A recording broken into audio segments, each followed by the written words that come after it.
principalmente por causa das martial arts orientais, né? É aquele negócio, o mestre lá e o aluno aqui. Pai, é sensei e tal, não sei o quê. Não tem essa. Eu cheguei, eu tava... Na época, brasileiro tava queimado geral, sacou? Ninguém não alugava apartamento para brasileiro, não fazia nada brasileiro. Tava na lista negra da imigração. Que isso, cara? E no jiu-jitsu, pô, tu fala besteira, sacaneia o cara, aperta a mão, conversa, leva pro churrasco, chama pra praia. Então forma aquele bonde, né, de família, sacou? E isso que é importante. Aí fica o lifestyle. Chegou um dia um cara grandão, pô, essa parada não funciona, você é merda, caralho. Eu falei, meu irmão, tá maluco, rapaz? Não, que não sei o que eu faço boxe, não sei o que, isso que não funciona. Se o cara, pô, vai jiu-jitsu, funciona, não funciona, quer testar? Não, que não sei o que, não quer. Eu falei, comigo.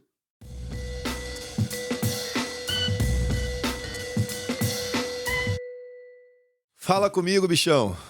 Tô aqui hoje com o Paulo Guimarães na minha frente. Finalmente, né? Finalmente, chegou o grande dia. Obrigado de verdade, mestrão. Pô, ó, 01 aqui na Austrália, primeiro brasileiro a abrir a academia de jiu-jitsu na Austrália, E eu podia continuar a ficar falando aqui agora e o podcast ia ser só eu falando de coisa que esse cara faz. Mas aí ele tá aqui pra ele mesmo contar. Mas fundador da Roots, BJJ, né? Tem uma historinha da Roots aí. A Roots foi... Porque a Roots mesmo, quando eu cheguei aqui eu tava procurando um nome, né? E falei, pô, que nome? Comecei a usar o meu nome, horrível. Paulo Guimarães, eu não consigo falar o Guimarães. O Paulo já é difícil, Guimarães embolava tudo. Como é que eles falam, Guimarães? Paulo Guimarães. Puta, isso não vai funcionar pra academia. Aí eu comecei a procurar uma palavra curta, né, que tivesse sentido, significado de alguma coisa, só que fosse inglês, fosse fácil de falar. Caramba, isso, aquilo. Até eu conversando com a galera, Roots.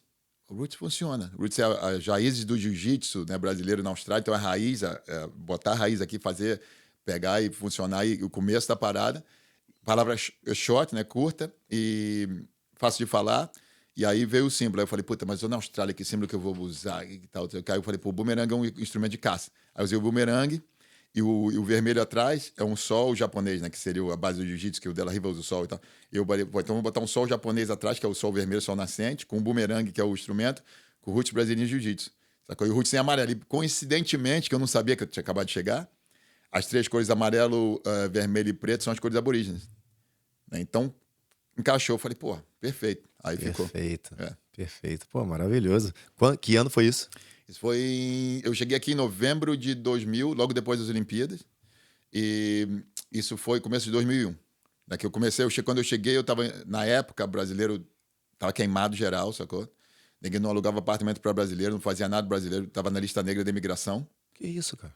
Junto com outros países. E o Brasil tava na lista negra, porque a galera vinha, alugava apartamento, saía fora, não pagava, quebrava o apartamento, deixava multa de carro, sacou? Deixava conta de telefone, ainda não tinha celular, né? Era telefone normal, deixava conta de telefone. Então, começou a queimar o filme e o pessoal também ficava ilegal.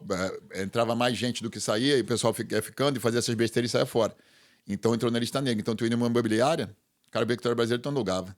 Sacou? Tu ia, sei lá, qualquer coisa que tu ia fazer brasileiro, não. Só lavava prato e é isso. Acabou. E aí depois de um tempo... começou a limpar e tal, e aí saiu da lista negra. Mas na época era ruim. E tu começou assim? Aí comecei assim. Cheguei aqui cheguei em novembro, eu fui para... Na real, eu tinha uma academia em Porto Alegre na época, né? Extreme Jiu-Jitsu, que era o nome lá. E tava lá 3 anos. E aí fui para uma trip na Indonésia de surf, em setembro. Acho que foi em setembro. Fiquei 2 meses na Indonésia. E aí lembra na época tinha celular... O WhatsApp não existia e tal, então e tu ia naquelas internet café, que tu entrava, tinha alugar o computador e tal, e falando com a galera no Brasil ali no Messenger, né? E aí entrou um aluno meu, o Richard, que estava aqui na Austrália, falou, pô, Paulo, tá onde? Eu falei, pô, tô na Indonésia, pô, tenho visto tuas fotos, tal, não sei o quê, vai voltar pro Brasil quando? Ah, vou em novembro agora. Sacou? Aí ele, pô, tu vai voar, porque eu tinha vindo pela Nova Zelândia, né? Não tinha parado na Austrália, Nova Zelândia, Bali. E aí, na volta, ele falou, pô, por que tu não para aqui na Austrália, que tu vai voltar pela Nova Zelândia? Eu falei, beleza. Tá com a prancha, tu vem pegar onda e tal.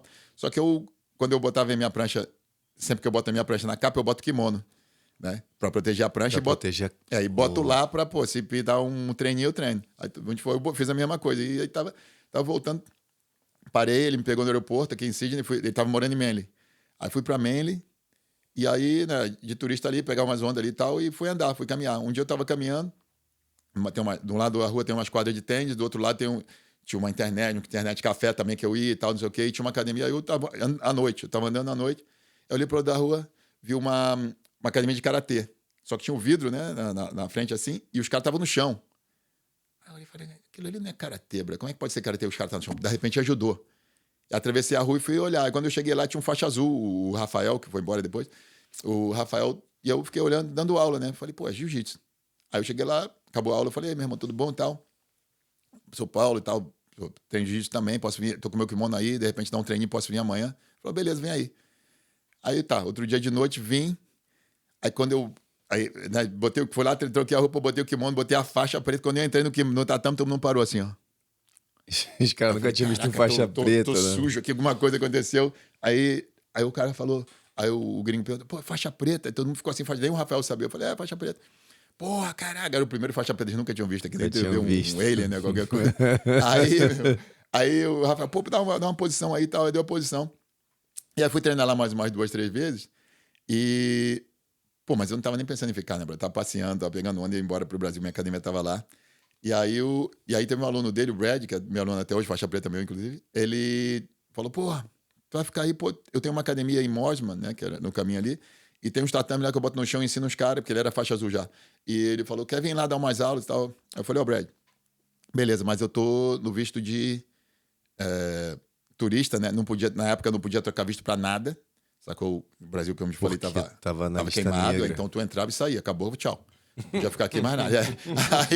Aí, meu irmão, e aí ele... Só que o meu visto que eu tinha era de 1 ano e podia renovar a cada 3 meses. Eu podia ficar 1 ano se eu quisesse, mas não queria, não era a minha intenção. Claro. E aí ele falou, pô, vai lá e tal. Eu falei, mas eu tô no visto de turista, não posso trabalhar. Ele falou, não, eu te dou cash hand. Eu falei, beleza. Eu vou fazer um dinheirinho, ficar mais um pouco. Aí fui, comecei a ir. Ele morava em Manly, ele me dava carona, e voltava e tal.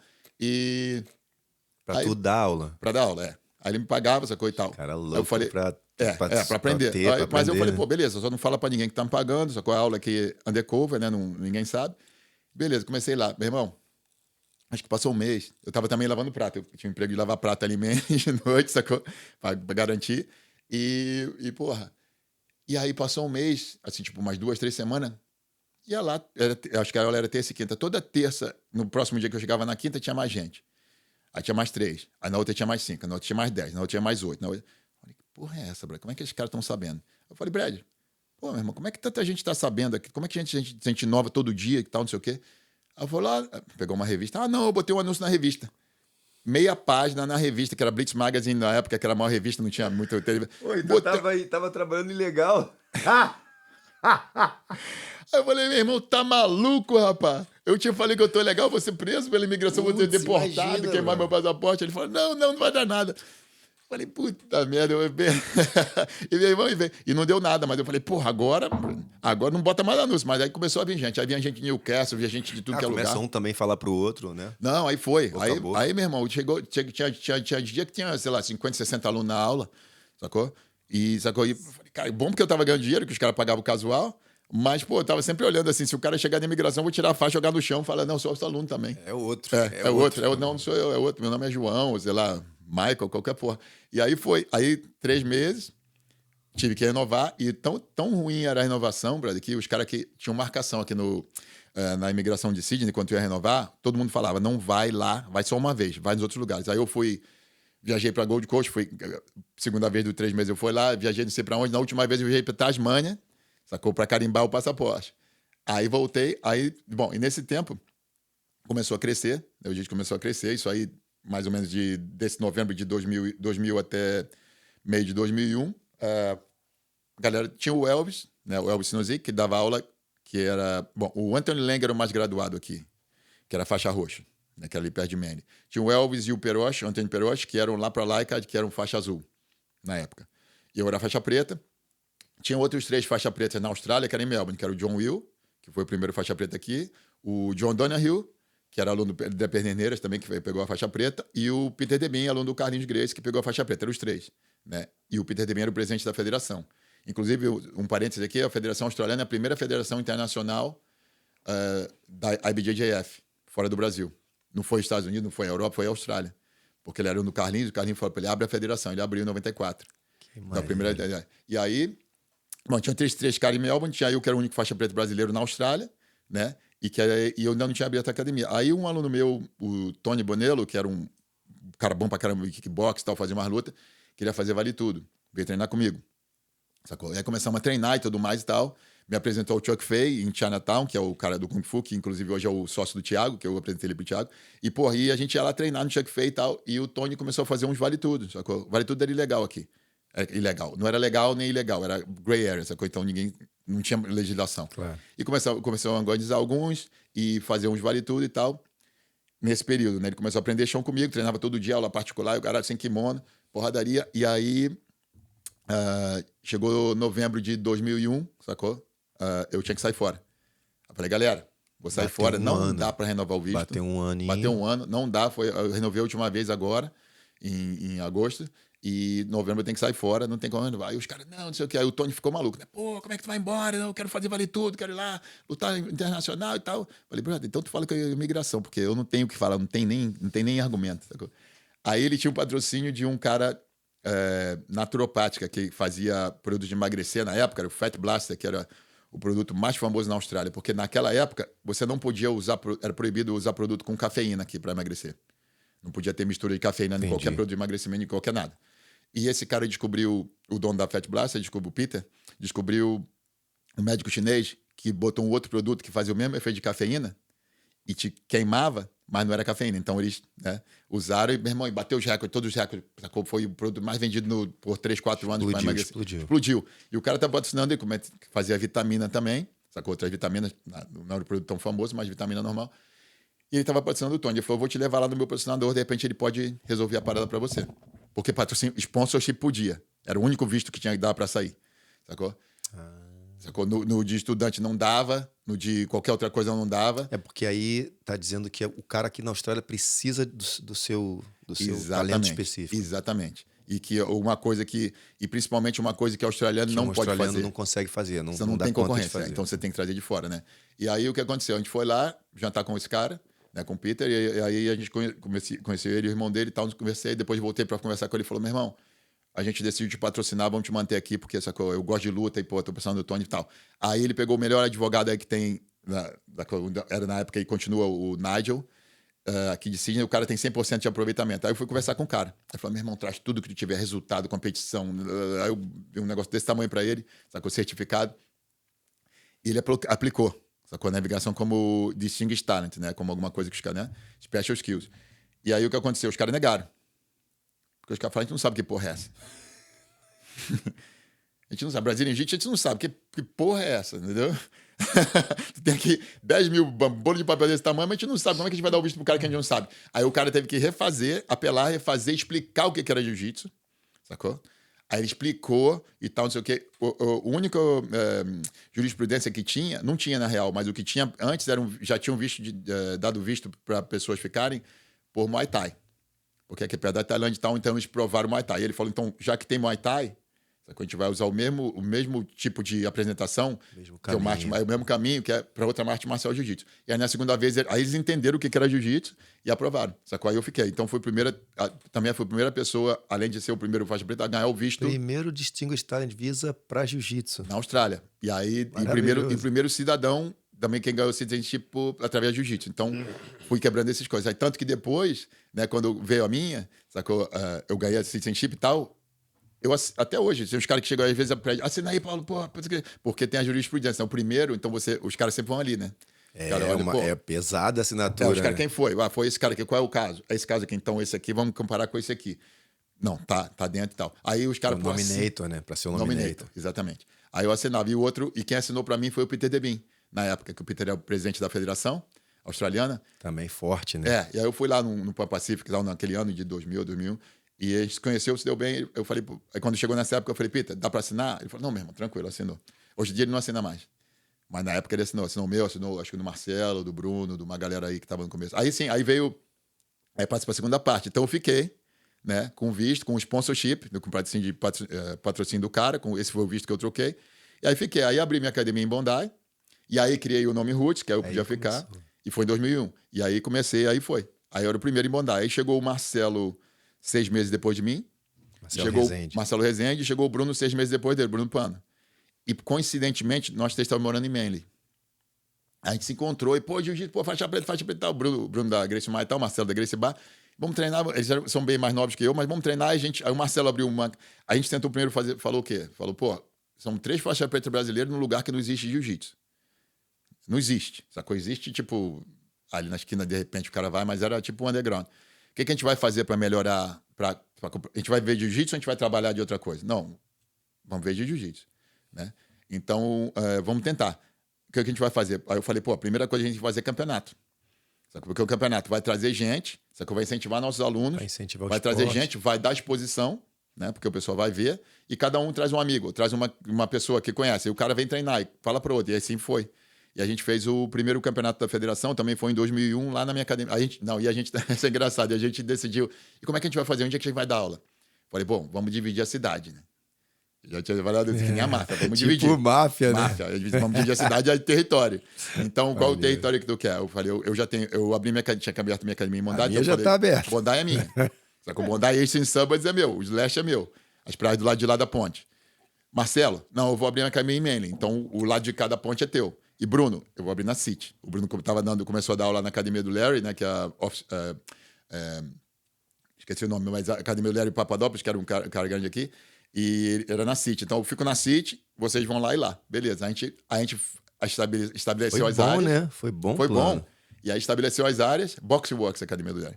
Estabeleceu as áreas e começou a divulgar. Aí, porra, entrou uma galera em Bondi, em Manly, na City, a gente falou, vamos fazer um campeonato. Aí criamos uma federação em 2001. Aí já começa a criar aquela rivalidade pra galera gostar. Exatamente. Aí criamos uma federação. Aí o primeiro campeonato foi lá em Bondi, no prédio que eu dava aula, tinha uma quadra de basquete. Só que a gente carregamos tatame a noite inteira das academias, limpamos uma parada e tal, não sei o que. No outro dia estava pronto. E aí rolou 20 alunos meus, 20 do Marcelo e 20 do Bruno. 60 cabeças, rolou o campeonato. Aí, porra, aí sim. Aí botamos uma federação, registramos, aí começamos, aí foi. Entendeu? Então, isso foi o começo. Outra federação? Não, a federação de só foi isso, que a gente abriu na época. A do Peter Debin é australiana. A Peter Debin é australiana.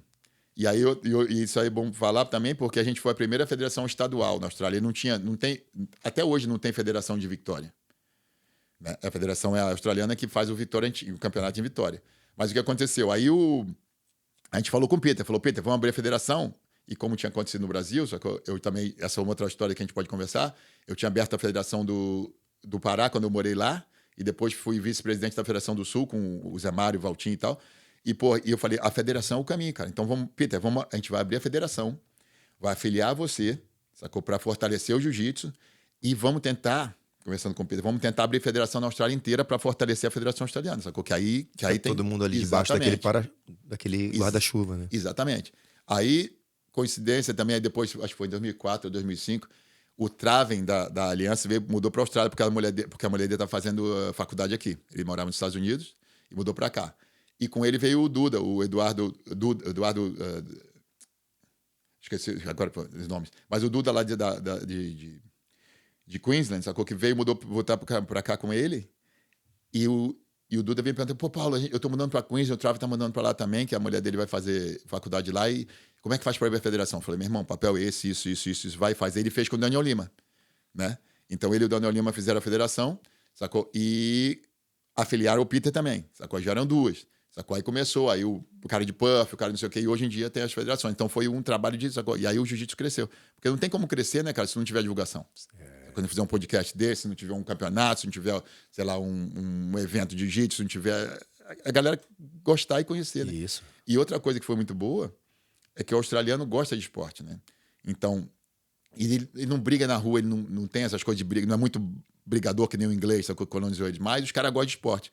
E aí o jiu-jitsu aqui na Austrália desenvolveu muito por causa do esporte. Entanto que hoje em dia, pô, a gente tem meio campeonato de criança e adulto, porque as crianças estão fazendo. Sacou? Então as crianças entraram, não foi no começo, as crianças entraram muito depois, né? Que começou a crescer. No começo era bem mais adulto. Só adulto e homem. É. Aí tinha algumas meninas, aí depois começou a criança, teenager aqui não pega muito, mas começou a criançada e tudo mais, e foi isso. Mas aí tem várias histórias nesse meio termo, né? Então esse foi só o começo. Eu cheguei, Marcelo chegou, Bruno chegou, eu fiquei, o Marcelo também, aí foi, e aí estamos aí. Pô, aproveita que falou que é bom ter o podcast, pede aí ali, ó, pra galera da Roots assinar, se inscrever no canal, compartilhar, deixar o like. Vai todo mundo, eu vou mandar, e agora que eu sei aí. que tem, porque tem muita, esse negócio que a gente estava falando, que a gente estava conversando até antes, sobre os gringos, né? Como é que eles vão acessar e entender português. Mas você me falou que tem legenda, subtitle, então com Esse certeza. episódio, a partir desse episódio, eu já vou começar a botar legenda em coreano também. Que Aí. tem quantas? 20 roots? A gente tem 20 roots na Coreia. Na Coreia? Já vou falar para os caras também acessarem lá, porque com certeza. Isso. Pô, porque... Desculpa. Não tem problema. Pô, o negócio meu irmão, é divulgar. E os gringos adoram. Eles adoram essas histórias. Agora. Os caras adoram. Às vezes, pô, como é que é e tal. O Bruno me falou uma vez... A gente estava no campeonato, acho que foi ano passado, né? Ele tá morando no Brasil agora, o Bruno, né? Vem aqui, fica um tempo, mas mudou pro Brasil há uns anos atrás. E ele chegou, Paulo, pô, meu irmão, tu não tem ideia. A gente não tem ideia, mas tu não tem ideia como é que os caras... o pessoal hoje em dia pensa da gente. Eu falei, não, Bruno, o que eles pensam da gente? Caralho, eles pensam que a gente é muito importante, brother. Eu falei, cara, tu é mesmo? Ele falou, é mesmo, a gente é importante. Pô, eu não me acho importante, não me acho importante, mas porque a gente fez aquele começo. Mas abriram um caminho. A galera olha, a galera olha caminho, com outros olhos. Porque pra mim, sacou? Pô, eu, você, a galera toda ali, pô, é tudo amigo, tudo camarada do jiu-jitsu, que nem a gente sempre foi, né? Que nem é no Brasil. Pô, meu irmão, e aí? E aí, pô, eu falei, tu acha mesmo, Bruno? Ele falou, meu irmão, tô te falando, brother. Quando tu vai falar uma parada, quando tu vai no lugar, os caras falam, pô, os caras... Eu falei, caraca, eu não tenho nem noção disso. Não tenho noção ainda. Mas, ó, quando ele veio aqui... Tu podia tentar trazer vocês três, de repente. Pô. De repente, porque o Marcelo é mais tímido. Marcelo é tímido. Mas, de repente, se tiver tu e o Bruno, ele não vai precisar falar muito, mas tá aqui, compondo o elenco. Né? De repente, consegue botar os três, imagina a resenha que vai sair. Pô, vai ser maneiro. Não é não? Aí vai ser muito engraçado. Cara, eu tava te falando, no meu direct, um monte de gente escreve e, às vezes, fala comigo assim, pessoalmente, cara, olho no olho, tipo, pô, não... Mas não tá levando o Marcelo, não tá levando o Bruno, não tá levando o Paulo, como é que faz isso aqui? Gente, eu tô tentando, vai dar. Não, eu vou mas falar. É a importância que vocês têm, que a galera, tipo, pede você, tipo assim, não dá pra ter esse podcast se os caras não forem lá, meu irmão. Esse podcast aí, entendeu? A galera empurra mesmo, bota uma pressão. E esse dia eu fiquei pensando, mesmo, Bruno, porque o negócio foi tão orgânico pra gente, né? Foi um negócio que a gente tinha que chegar, eu falei, a gente tinha que abrir alguma coisa, a gente tinha que dar aula, a gente tinha que divulgar o jiu-jitsu, que a gente tinha que crescer a parada. A gente tinha que usar, porque a gente era faixa preta, e aqui não tinha os três em Melbourne, mas em Sydney não tinha, essa coisa, na Austrália não tinha, ideias novas, essa coisa, coisas que a gente tinha que impulsionar. Né? Porque, porra, senão, cara, não que a gente não pudesse trabalhar em outra coisa. Podia trabalhar, sei lá, em qualquer outra coisa, né? Claro. Mas se a gente quisesse que o esporte crescesse, essa coisa, quisesse que, pô... Para vocês mesmo poderem viver o estilo de vida do esporte, né? Tem que viver o que a gente... porque eu dava aula no Brasil, só que eu tive academia... minha primeira academia foi em Porto Alegre, mas eu sempre treinei, sempre fui do jiu-jitsu e tal. Pegava onda, treinava, aquelas coisas que a gente faz lá, né? E, pô, e trazer também fora as técnicas, as coisas e tal, o estilo de vida. Sacou? O estilo, como é que é o jiu-jitsu? Porque, inclusive, o slogan da federação, se você for no website e no Instagram e tudo mais da federação, é trazer o jiu-jitsu para divulgar o jiu-jitsu aqui na Austrália do jeito que é feito no Brasil. Sacou? Não é divulgar o jiu-jitsu na Austrália, é divulgar do jeito que é, do jeito das raízes, do jeito que tem que ser. Isso. Entendeu? Então ninguém tem que entender que, pô, não é você vai ali na academia, sacou? Não é criar o Australian Jiu-Jitsu. Não é fazer outro jeito, é fazer o jeito que é, porque uma coisa muito importante ali do nosso jiu-jitsu, cara, é que as academias são a sua família, né? Que nem a gente cresceu. Tu vai lá, o cara que é teu amigo, o cara que tu vai sair à noite, o cara que tu vai conversar, o cara que tu vai fazer bagunça, o cara, sacou? Que vai levar na tua casa, que tu vai fazer churrasco. E às vezes, eu sei, porque, principalmente por causa das martial arts orientais, né? É aquele negócio, o mestre lá e o aluno aqui, é sensei e tal, não sei o quê, não tem essa.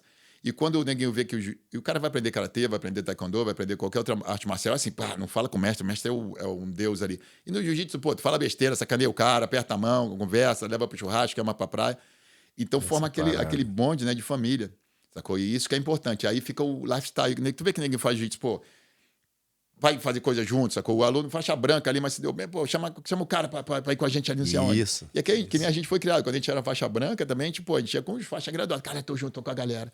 Entendeu? E é muito valioso, né, mestre? Muito valioso. E aí vem um ponto bem importante, que ninguém às vezes quer falar, não, mas não tem a ver e tudo mais. O creonte. O creonte é o Judas, sacou? É o pior cara do mundo. Vai ser crucificado. Jesus foi crucificado, mas, pô, quem foi culpa do Judas? O cara é o creonte, é o traidor. Ah, mas a razão... Entendo e concordo 100% que tem razões que o cara tem que sair da academia. O cara fez besteira, o cara sacou, não se deu bem. Alguma coisa aconteceu, o cara troca de academia. Agora, o cara trocar de academia só porque, pô, não sei o que, agora eu vou pra lá. Que nem, pô, eu falar aqui os nomes, às vezes é bom falar nome, Margarida, Fernando Margarida, campeão mundial. Um dos melhores lutadores que já teve no jiu-jitsu. O que aconteceu com ele? Ficava pingando pra lá e pra cá. Bom pra caralho. Ganhou o campeonato, ganhou o mundial, pegou o Fábio Gugel, pegou não sei o quê, pegou o Tererê, pegou todo mundo. Mas, meu irmão, não tinha respaldo, sacou? Porque ele queria treinar em todo que é lugar. Só que tinha academia, quando ele vinha, ninguém falava não. Sacou? Ele mesmo, pô, não pode negar isso, porque ninguém sabe. Sacou? Foi considerado um cara que, pô, não tinha bandeira. O Vitor Belfort, sacou? Era Carson depois, sacou? Não sei o que aconteceu e saiu fora. E os caras mesmo do Carson, sacou? Não gostavam dele. Então, quer dizer, tem uma galera que, pô, como é que tu vai trair, sacou? O teu pai ou teu irmão. Acaba diluindo a tua própria identidade no meio do caminho, né? Vai perdendo um pouco da tua identidade. Não pode, sacou? Hoje em dia, eu vi isso na internet ali, ninguém filmando, o cara, no Mundial, o cara saiu, ganhou, acho que ganhou o Mundial, não sei se era marrom, era preto, há uns anos atrás aí, e o cara saiu, e o outro cara ali, já o técnico da equipe, já chamou o cara, já quis, sacou, fazer uma oferta pro cara, e, porra, e o professor do cara aqui, qual é, meu irmão? Quer comprar meu cara? Não, mas ele é oferta, pô, vem pra cá que eu... O cara filmando, o cara acabou a luta, veio comemorar com o professor dele, o outro cara na arquibancada, sacou? Já não, vem pra minha academia, já não sei o que aconteceu depois. Mas, pô, como é que tu vai oferecer, meu irmão? Sai fora, rapaz. É por isso que é legal, um dos caras que é exemplo aí que, em várias coisas e que é um cara, pô, direito certo, que eu gosto de falar, eu gosto muito das posições dele, gosto muito dele lutar, Marcelo Garcia. O cara sempre, até hoje, ele vai lutar, ele bota o uniforme da Aliança. Não interessa quanto famoso ele é, o rei de Nova York. Se precisa ou não precisa, não importa. Ele bota o uniforme da Aliança. Sacou? Ali no campeonato, no dia a dia dele ali, eu acho que ele bota o da Marcelo Garcia, aquele MG dele lá e tal, vai lutar, veste a armadura. Não tem essa, bro. Não tem.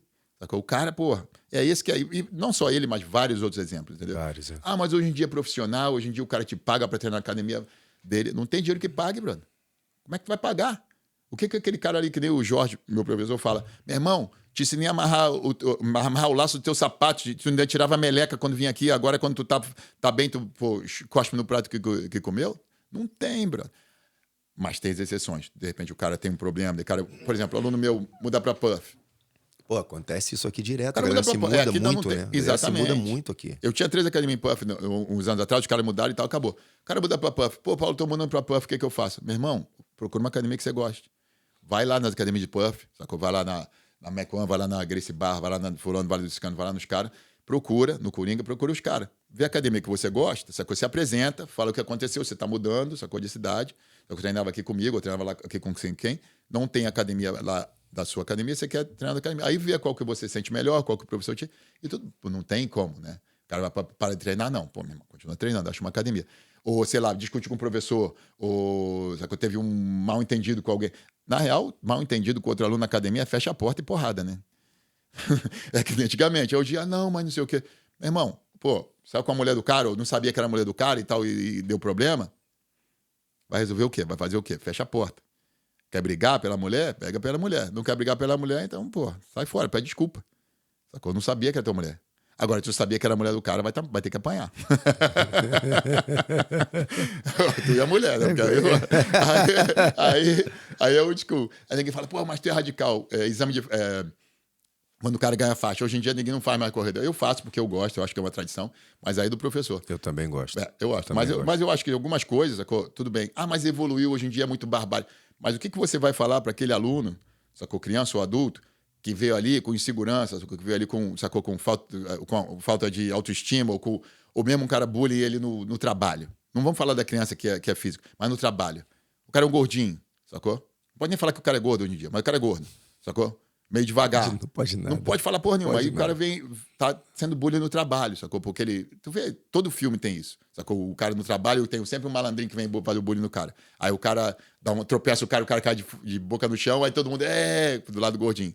Mas na vida real, hoje em dia, sacou? O cara também tem bullying no trabalho, sacou? Aí o cara vem ali, de repente, o bullying não vai nem agredir ele fisicamente, mas mentalmente é aquele bullying todo dia.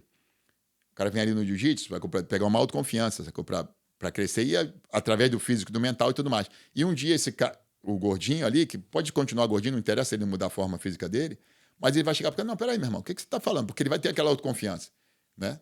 Não, para com essa história, rapaz. Que história é essa? Te dou permissão pra fazer isso? Vai tomar banho. Aí sim, aí vem a outra autoconfiança. Quer sair na porrada? Eu vou te enfiar porrada. Aí o cara fala, o que é isso?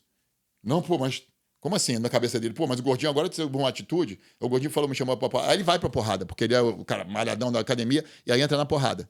Todo mundo gosta da história do coitadinho que ganha. E acontece todo dia. Top o outro, né? Exatamente, mas é isso que o cara vai fazer na academia, sacou? Ele vai ganhar tanto... A gente vê muito em criança que é mais fácil de ver.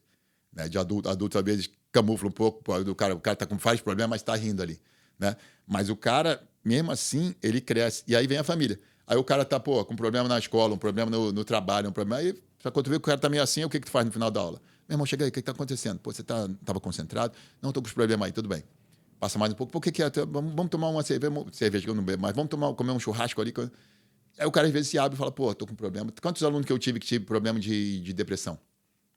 Vários, sacou? O cara tava ali, tava rindo ali, mas tu via que o cara tava, né? Diferente, né? Aí fala, meu irmão, pô, então o que é? Ah, não, mas eu sinto com problema. Às vezes eu não te falo o problema, mas tu sente. Fala, então começa a incentivar mais ele, começa a dar mais uma força. Daqui a pouco o cara vem um dia, chega uma semana, o cara já tá mais alegrão. Ele fala, caralho, tá funcionando. Às vezes o cara nem te fala. E os gringos não falam. O brasileiro às vezes fala mais, o gringo não fala. Sacou? Porque o gringo não tem aquela intimidade. Mas, porra, o cara é melhor. Aí tu fala, beleza, tá funcionando. Então já pegou aquele cara e já viu. Né? Vai treinar com o cara, dá umas duras no cara, dá uma amassada nele. Fala, meu irmão, tá tomando duro, mas não pode desistir. Sacou? Tá amassando a cara, bota a mão na frente da cara. Sacou? Tá apertando o pescoço, vai apagar ou não vai apagar? Se não for apagar, não bate.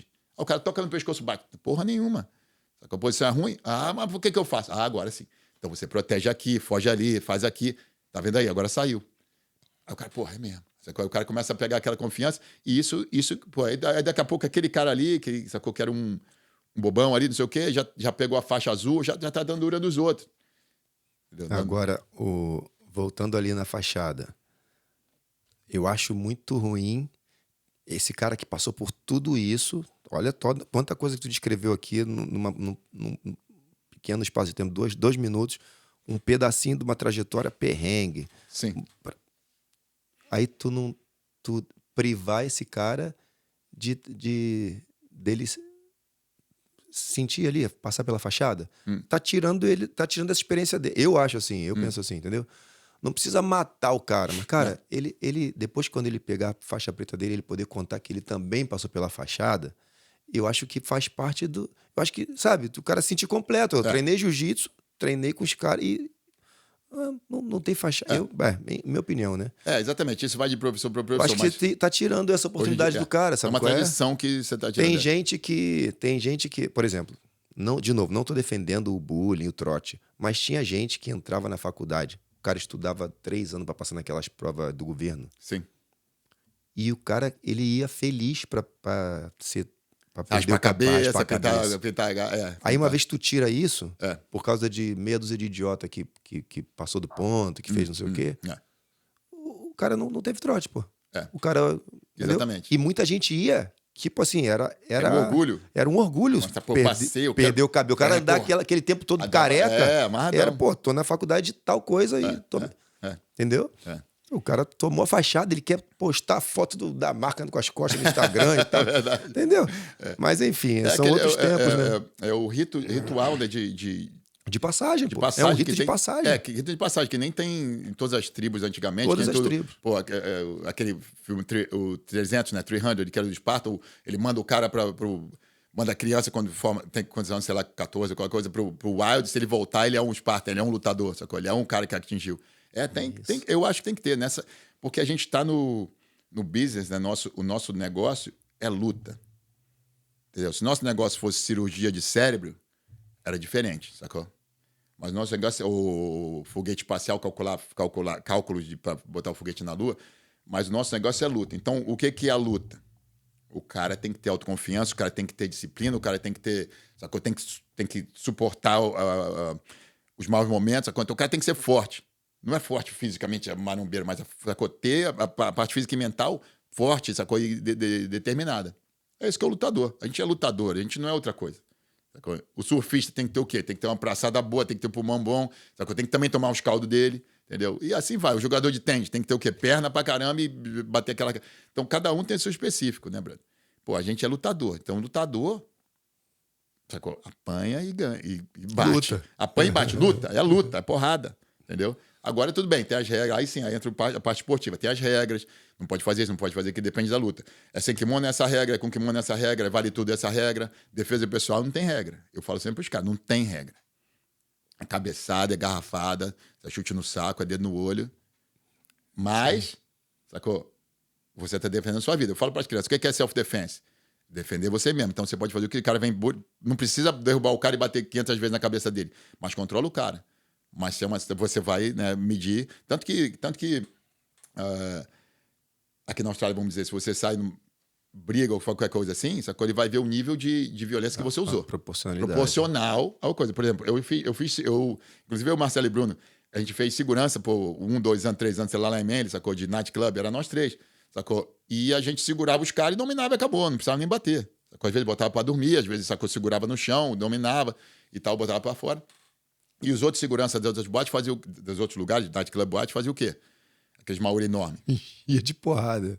Massacrava o cara. Quantas vezes o cara caiu? Eu vi e ouvi falar também, o cara cair na rua e ninguém continuar batendo. Continua batendo. O cara tinha sacou? Convulsão e problema no cérebro e tal. Várias vezes, alguns morreram, sacou? E os caras pegavam os caras e botavam na cadeia, mandavam embora, fazer o que ia acontecer. Mas chegava a um ponto que era exagero da força, do uso de força. E aí você tem que ter aquele controle. E o jiu-jitsu também traz muito pra isso. Traz muito. Hoje em dia, pô, eu tenho vários bouncers de segurança lá fazendo comigo, tem polícia, dei aula na Polícia Federal em Canberra, tinha um aluno de polícia lá, Air Marshal, na época do terrorismo, essas coisas, os Air Marshal me faziam, eu dava curso. Então, quer dizer, o cara vai usar conforme for, mas o jiu-jitsu, tanto que, pô, nos Estados Unidos, os Gracie, todo mundo faz curso para polícia, curso para Marines, né? O Rickson fazia e tudo mais. Isso. Pô, então é o melhor. E aí você controlar essa agressividade, seu poder, né, de controlar, sacou? E tu era muito agressivo antes de começar a treinar? Começou a treinar jiu-jitsu com quantos anos? Cara, eu fazia judô, eu morava em Ipanema, né, no começo. Então eu fazia judô no clube militar na Lagoa, sacou? Desde 6 anos, 7 anos, minha mãe ia pro clube e botava eu e meu irmão no judô e na natação, que nem, né, judô e natação pro homem e balé e natação pra menina. Fazia isso. Aí a gente mudou pra Barra, sacou? Aí quando a gente mudou pra Barra, acho que foi quando? Em 82, não lembro. E aí a gente mudou pra um condomínio que era Nova Ipanema. Os condomínios na Barra antigamente, que não tinha muita gente em volta, a gente fazia os condomínios fechados, né, pra galera ficar. Nova Ipanema. E tinha um clube, né, o clube de Nova Ipanema, que tinha piscina e tudo mais e tal. E nesse clube tinha uma aula, e aí na real, não era nem no clube, era num galpão na frente do condomínio no começo. E aí minha mãe, pô, procurando aí, um dia viu uma molecada passando de kimono, aí foi lá falar com o cara. Falou, pô, meu filho fazia judô, então pode fazer jiu-jitsu aqui, pode. Eu tinha o quê, uns 12 anos. Aí botou lá. E na real era jiu-jitsu. Quem dava aula era o mestre Flávio Bering, faixa preta do Hélio Gracie. Na época, né, ele ainda estava novo, faixa preta do Hélio Gracie. E quem era os filhos dele era o Marcelo Bering e o Silvio Bering, que também dava aula. E tinha o Murgel, que dava aula com eles, e tinha um outro professor de judô. Então eram uns 3 professores de faixa preta. O Marcelo e o Silvio, acho que era o faixa azul ou roxa. E a gente ficava lá, eu e a molecada toda lá, né? E aí, pô, aí começamos a fazer jiu-jitsu, mas foi assim por coincidência. Minha mãe viu o cara de kimono, vai lá. É a mesma coisa. E aí foi isso, aí a gente começou. E aí o Flávio Bering, mestre Flávio, né, que era faixa preta na época, agora ele é vermelha, já tem tempo. Então ele era faixa preta e dava aula, depois mudou para o Clube de Nova Ipanema, e quem começou a dar aula foi o Marcelo Bering e o Silvio Bering, que eram os filhos dele. Ele começou a diminuir um pouco as aulas, começou a dar. Depois de um tempo, aí eu peguei, acho que a minha azul com o Marcelo, e aí depois de um tempo, Marcelo veio para a Austrália em 84, eu acho, 85, sacou? Foi viajar o mundo fazendo desafio. Chegou aqui, desafiou todo mundo, tanto que o John Will, que é o cara que foi o primeiro faixa preta australiano, ele fazia outras martial arts, né? E ele viu o desafio, o Marcelo botou no jornal, que nem os Gracie faziam antigamente, botou no jornal, sacou? $50 mil para quem me de finalizar, ganhar a luta, sacou? Qualquer um, qualquer tamanho, qualquer hora, E ninguém aceitou. E o John Will pensou em aceitar, ele foi pesquisar o que era o jiu-jitsu. E aí ele não aceitou o desafio, mas começou a fazer jiu-jitsu. Começou a treinar. Aí ele descobriu que era uma arte marcial, e o Marcelo passou por aqui e voltou. Quando ele voltou, aí nessa vez, quando o Marcelo saiu, o Jorge, né, que o Marcelo treinava no Rickson, né, o Flávio Bering botou ele para treinar no Rickson, lá no Hélio Gracie, na época, no Maitá, e o Jorge Pereira, que é meu professor, que ficou meu professor depois, agora é meu amigo, só que a gente era amigo junto, e saía, pegava onda junto, fazia tudo, e eu comecei jiu-jitsu antes dele, na real. Só que depois ele entrou e eu parei um tempo por causa do surf, e ia só treinar de vez em quando, e o Marcelo convidou ele para ir pro Rickson. sacou? Ele foi no Rickson, tinha uma eliminatória de faixa azul no Rickson pro campeonato. Ele foi lá, ganhou a eliminatória e o Rickson falou pra ele, então fica no time. E aí eles começaram a treinar lá. E eles traziam, e o Marcelo trazia, né, as posições e dava aula pra gente. Quando o Marcelo saiu fora, o Jorge era faixa marrom e ele tava na academia e ele começou a dar aula em Nova Ipanema, na época, sacou? Porque o Marcelo tava dando aula, o Marcelo saiu e começou a dar aula. E a gente ficou, aí eu fiquei treinando com o Jorge, e uma galera ficou com, aí tinha o Silvio, né, que tava dando aula no Canaveral, que era outro clube da Barra, e o Jorge dava aula no Nova Ipanema. Então a gente ficou, e aí a academia mais ou menos dividiu. E aí eu fiquei com o Jorge, uma galera ficou com o Jorge, ficou com o Silvio. E aí o Jorge pegou a preta com o Rickson e tudo mais, e foi indo, e aí o Marcelo morreu, né, o Marcelo foi assassinado, né, ele mudou para São Paulo e depois voltou para o Rio e teve problema, foi assassinado. E aí a gente continuou treinando com o Jorge, só que eu peguei minha faixa preta com o Jorge, em 98. Mas isso foi, eu até demorei demais, porque eu comecei a treinar em, sei lá, 80, 82, peguei minha faixa preta em 98. Mas nesse intervalo, quando eu tava faixa azul, só que eu tava competindo no surf, né? Eu surfava bem na época, agora eu também. E viajava muito, então não conseguia, sacou? Só tinha jiu-jitsu no Rio, em Minas e no Norte. Não tinha jiu-jitsu em São Paulo, não tinha jiu-jitsu em lugar nenhum. Tu foi surfista profissional. É. E aí o que aconteceu? Eu viajava muito, então eu ficava 2 semanas, 3 semanas fora. E quando eu voltava pro Rio, eu treinava. E a gente treinava. E era legal que na época tinha o treino de kimono na semana, porrada, muita porrada. Sacou? Luva, aquelas porradaria, taparia no escuro e o caralho. E no sábado de manhã era treino sem kimono. Nem sem kimono, não existia sem kimono. Era sunga, vale tudo. Quando era sunga e porrada e depois a galera ia pra praia. Era legal. E aí, várias coisas, entendeu? E aí eu contei um montão de coisa aí que misturou. Que louco não, pô. Fica à vontade. Então, comecei com o Flávio Bering por causa disso, né? Passei pro Marcelo e pro Silvio, quando o Flávio diminuiu, o mestre Flávio diminuiu as aulas. Depois o Marcelo morreu, ficou com o Jorge e fiquei até hoje. Então a gente tem... Eu tô aqui tentando... Tu é de onde? Conta essa história. Porque aparece a Amazônia... Aí tu falou que tinha academia no Sul, aí tu tava no Rio de Janeiro. Minha vida foi viajando, velho. Então, bom, eu nasci em Belém, do Pará, mas meus pais moravam no Rio, e meu avô era fazendeiro em Belém, no Marajó, ele tinha fazenda de búfalo e tal. Eu sou o primeiro neto dele, né? Eles moravam no Rio. Moravam no Rio. Viajaram para lá para você nascer lá, perto da família da sua mãe. Exatamente, porque meu pai era piloto da Varig na época, né? E morava no Rio, a Varig era no Rio e tal, eles moravam no Rio. Quando meu avô, que morava em Belém, da família dela, descobriu não, ela falou que estava grávida, né, e tal, tudo mais. Quando eu ia nascer, ele falou, não, meu primeiro neto tem que nascer aqui. Vem pra cá. Tá certo. Aí trouxe, aí eu nasci lá, fiquei lá os primeiros 6 meses, depois voltei pro Rio. Morei praticamente minha vida inteira no Rio. E quando eu tinha, foi em 90... aí fui surfista, sacou? Treinando jiu-jitsu desde aquela época, de 12 anos. Só que eu depois comecei a pegar onda, também mais ou menos na mesma época, aí que fiquei surfista amador por um tempo, depois virei profissional. E aí chegou em 92, eu fiz o curso de piloto, né, no Santos Dumont. Tanto que o Zé Mário também do Carlos Savalete era da mesma sala e tudo mais. Fiz o curso de piloto no Santos Dumont para ser piloto comercial. Só que, quando eu acabei o curso, final de 92, acho que foi em 91, 92 o curso. Quando eu acabei o curso, final de 92, a Varig faliu. Putz. Aí o que aconteceu? Todos os pilotos casca grossa de, sei lá, tantas 1000 horas de voo estavam no mercado. Então, quer dizer, o mercado foi inundado. Absorveu eles primeiro. Inundado por os caras de experiência. E a gente que estava saindo do curso, era que nem de sair querer um emprego de médico, mas ter 500 médicos agora na tua frente. A fila era enorme. Aí o que aconteceu? Nessa época, sim, aí meu pai morava no Rio e tudo mais. Depois ele foi construir aeroporto na região amazônica, sacou? Acho que era Comar, Comissão de Militar de Aeroportos na Amazônia, um negócio assim. E ele tinha muita influência, porque ele tinha sido piloto, né? Então ele falou, porra, aí no Rio e São Paulo vai ser foda, porque a Varig Faliu tá cheio de piloto bom, vocês não vão conseguir nada. Então vem pra cá, sacou? Faz umas horas aqui, eu te arrumo uns empregos aqui e você que fica voando aqui, que tem mais emprego. Então tu é piloto também. Sou.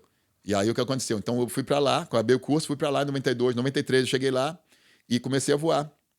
Avião pequeno ali naquela região ali e tal, não sei o quê, né? Que tinha para esse mercado tinha, sacou? E aí eu fiquei voando lá de 93 a 96. Aí, olha só, aí tô indo, saía da casa dele, descia, pegava o ônibus pro aeroclube, pro aeroporto, e voava, passava o dia fora e voltava.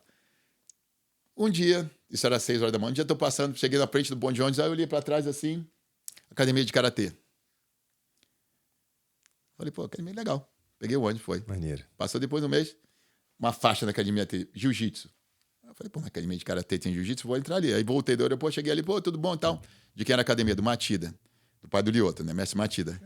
Aí entrei lá, cheguei lá, pô, tudo bom e tal. Eu era faixa roxa na época. Eu falei, pô, tudo bom, sou faixa roxa e tal, vi que tem jiu-jitsu aqui, eu posso. Como é que faz pra se inscrever, pra treinar? Pensei que era um faixa preta que tava dando aula.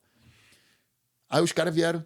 Não, aí a secretária chamou ele, não, o mestre Matida Yoshizo, que é pai de Lioto. Não sei o que e tal, não sei o que. Pô, quem que dá aula? Aí a gente tem 2 faixas azul dando aula. Eu falei, pô, eu sou faixa roxa. Posso vir treinar? Ele falou, não, pode vir treinar. Aí vim treinar na aula dos caras. Mesma coisa que aconteceu na sala, igualzinho. Igualzinho. Cheguei lá, tinha um faixa azul dando aula. Cara, aí os caras, pô, faixa roxa, tá uma exposição aí, não sei o que. Eu falei, beleza. Aí comecei a treinar com os caras, nem eu tava voando e tudo mais e tal. Aí o mestre Matias chegou pra mim, pô, Paulo, você não quer dar umas aulas aqui pra gente? Você tá vendo que você mostra as posições, você é mais graduado que os caras, dá mais aulas. Eu falei, pô, mestre, posso dar sim. Eu posso, dia que eu não tô voando, só que de repente 2 vezes por semana eu venho dando aula. Não, então vamos fazer. Aí os caras davam aula na aula, no horário deles, e eu vinha quando dava, eu vinha dar minhas aulas. Aí comecei a dar aula. Aí o Lioto começou a treinar comigo. O Lioto tinha o quê? 14 anos, 15 anos. Era campeão já brasileiro. Ele e o Shinzo, os irmãos, eram campeão brasileiro de karatê. Acho que sul-americano também na época, não lembro. E começaram a treinar jiu-jitsu. Aí começaram a treinar e eu comecei a galera ali voando e fazendo isso, ficou rotina, a mesma coisa. Comecei a conhecer a galera, aí fiz os amigos ali, né, que eu não conhecia ninguém lá, e comecei e tal. E aí uma história engraçada. Aí o mestre Matias chegou pra mim e falou, Paulo, vai ter um vale tudo, eu quero que o Lioto lute. O Lioto tinha 16. Eu quero treinar com você no chão, pra ensinar mais técnica, pra ele treinar mais, sacou? Fazer um horário de vale tudo, a gente fez um horário de vale tudo, e a galera treinava. E outro veio treinar, moleque forte e tal, não sei o que, começou a treinar e tudo mais, beleza, se inscreveu no campeonato, fomos lá no dia no dia anterior, né, pra reunião de regras e tal. E aí chegamos lá e estamos lá na reunião de regras e tal, os caras todos lá, e aí o organizador do campeonato, mestre Matida, sim, quantos anos tem o Lioto? 16. Então ele não pode lutar. Só pode lutar acima de 18. Aí o mestre Matida falou, não, mas pô, eu assino pra ele, eu sou o responsável, sou o pai dele e tal, não sei o que, assim, ele tá treinando, não tem problema. Eu falei, não pode lutar. Aí ele foi cancelado, não pode lutar. Então o primeiro lado do Lioto, ele não pôde lutar. É mesmo? Tinha 16. Aí ele foi treinar, aí eu saí depois. E aí depois de... Aí eu peguei... Aí chegou lá... Tu foi coach do Lioto Matida, pô. Sim, começou comigo. Olha que loucura. É loucura, né? Aí, e a mesma história que eu ensinei no Austrália. Cheguei lá, tinha um faixa azul, só que nessa época eu era faixa roxa. Isso foi em 93. Em 94 para 95... chegou lá o capitão fuzileiro naval Alfredo Marques, que era o verdugo, faixa preta casca grossa do Oswaldo Alves. Tinha feito final com o Rickson, o caralho, chegou lá em Belém. E, mesma coisa, viu que tinha um jiu-jitsu lá, passou na frente da câmera e chegou lá. E aí a gente, pô, aí sim, aí eu fui o cara que fez faixa preta aqui, pô. Aí ele começou a dar aula pra gente, regime militar e tudo mais, sacou? Deu uma aula pra gente de 2 anos, eu acho que ele deu aula pra gente lá, 1 ano e pouco, 2 anos, 2 anos de transferência militar, né? Então ele tava 2 anos como capitão fuzileiro na floresta amazônica, na selva, e dava aula pra gente. Então, meu irmão, o treino era militar. Casca grossa pra caralho, sacou? E, pô, era treino. Eu até ia fazer um vale tudo, depois desse Lioto, os caras começaram a organizar vale tudo lá em ringue e tal. Eu ia fazer o vale tudo, e ele falou, meu irmão, quer fazer? Eu falei, quero. Então, vamos treinar. Meu irmão me batia todo dia. Eu mijava sangue. O cara batia a minha costela aqui, ó, tapa no rim, mijava sangue, o cara, não sei o quê. Aí eu era contra um boxer. E o cara amarelou no final, não lutei. Não. Mas, pô, foi treino casca grossa. Então, essa coisa, aquele regime. Também, na mesma época, eu comecei a dar aula na 5ª Companhia de Guarda da região amazônica os paraquedistas e infantaria de selva. Sacou? E polícia militar também. Então, aí, eu ia lá 3 vezes por semana de manhã cedo. Sacou? 6 da manhã a gente treinava. Depois tomava café com os caras e depois vinha com os oficiais lá, depois vinha de volta para a academia treinar. Então, meu irmão, foi uma época de guerra lá na selva. Que loucura, Foi uma loucura. E tu chegou a saltar com eles lá? Não saltei. Não fui na selva com eles, mas não saltei. Sacou? Tinha tinha um dia, né? Na formatura. Muito vibradora, né, galera? Meu irmão, é muito vibradora. Na real, fiz um vale tudo não oficial lá dentro, que tinha um garotão de boxe, que chegou um dia, eu dava aula de manhã, né? 6 horas depois a gente tomava café junto. Ali, café da companhia. E o cara chegou um dia, brother, dando aula, e dava aula não de coturno, porque a gente tinha um tatame lá, sacou? Aquele tatame verde antigo de lona. Sem sapato, mas fardado. Não tinha kimono, era fardado, sacou? Era farda. Eu ia de kimono, mas depois era farda. Os caras tinham que treinar na farda. Pegada na farda e tudo mais e tal. E muita defesa pessoal. E chegou um dia um cara grandão, pô, essa parada não funciona, você é merda, caralho. Eu falei, meu irmão, tá maluco, rapaz? Não, que não sei o que eu faço boxe, não sei o que, isso que não funciona. Se o cara, pô, vai jiu-jitsu, não funciona, quer testar. Não, não sei o que, com quem? Eu falei, comigo. Aí ele, então tira a farda aí. Aí eu tirei o meu kimono e tirei a farda. Entramos no tatame e falei, galera, fecha a porta, ninguém entra. Os oficiais estavam todos ali, os caras estão tranquilos, pode fazer. Meu irmão, enfiei ele a porrada. Enfiei ele a porrada, mal mesmo, de enfiar a porrada. Ele cotovelada, sacou? Botei ele pra dormir. Não me acertou talvez uma ou duas aqui na cabeça, sacou? Mas botei pra baixo e aí depois disso, então aí todo mundo queria fazer jiu-jitsu. Aí todo mundo acompanha, tal, já ganhou uma moral, sacou? E o cara ficou pra lá. Mas, pô... Não virou aluno. Esse aí não virou aluno. Não, ficou com medo, foi embora. Mas, pô, antigamente a gente tinha isso, né? O cara entrava na academia e desafiava. Aqui na Austrália aconteceu umas 2 ou 3 vezes, lá em Bondi. Então, o cara entrava, pô, tinha uma piscina do lado da academia, o tatame assim, uma porta aberta, o tatame dava no clube, Carracou Clube lá, e tinha uma piscina do lado. Meu irmão, um dia deu uma bomba no cara, o cara quase na piscina, eu saí pra cima do cara e eu ia afogar ele. Sacou? O cara entrou, veio na minha aula, o cara grandão, assim, um brancão grandão, assim, tipo uns 110 quilos por aí. Veio com o aluno meu chegou, pô, Paulo, esse aqui é o fulano e tal, ele tá interessado em jiu-jitsu, ele faz kickbox, sei lá o que ele fazia, e pô, ele pode sentar pra ver a aula, senta aí, de noite, né? Fizemos a aula, 7h30, acho que era 6 às 7h30, 7h30 às 8h, e aí depois, acabou a aula, sacou? Acabou e tal, não sei o que, aí eu falei, pô, meu irmão, o cara quer falar comigo, alguma coisa, quer informação? Aí ele falou, não, fala aí com o cara. Aí eu fui falar com o cara, e aí, brother, tudo bem? Fala inglês, aí, tudo bem e tal, não sei o que, você quer informação, tá interessado? O cara olhou pra minha cara e virou assim, ó. Aí eu falei, o cara tá interessado, brother? Aí eu falei, aí, brother, desculpa aí, mas o teu amigo tá falando que você tá interessado, não sei o que. Ele falou, não tá interessado, não, fuck off, não sei o que. Meu irmão. Eu falei, então, se fuck off, então, faz favor, pode sair fora. Se você não tá interessado, pode sair fora. Eu espero teu amigo lá fora.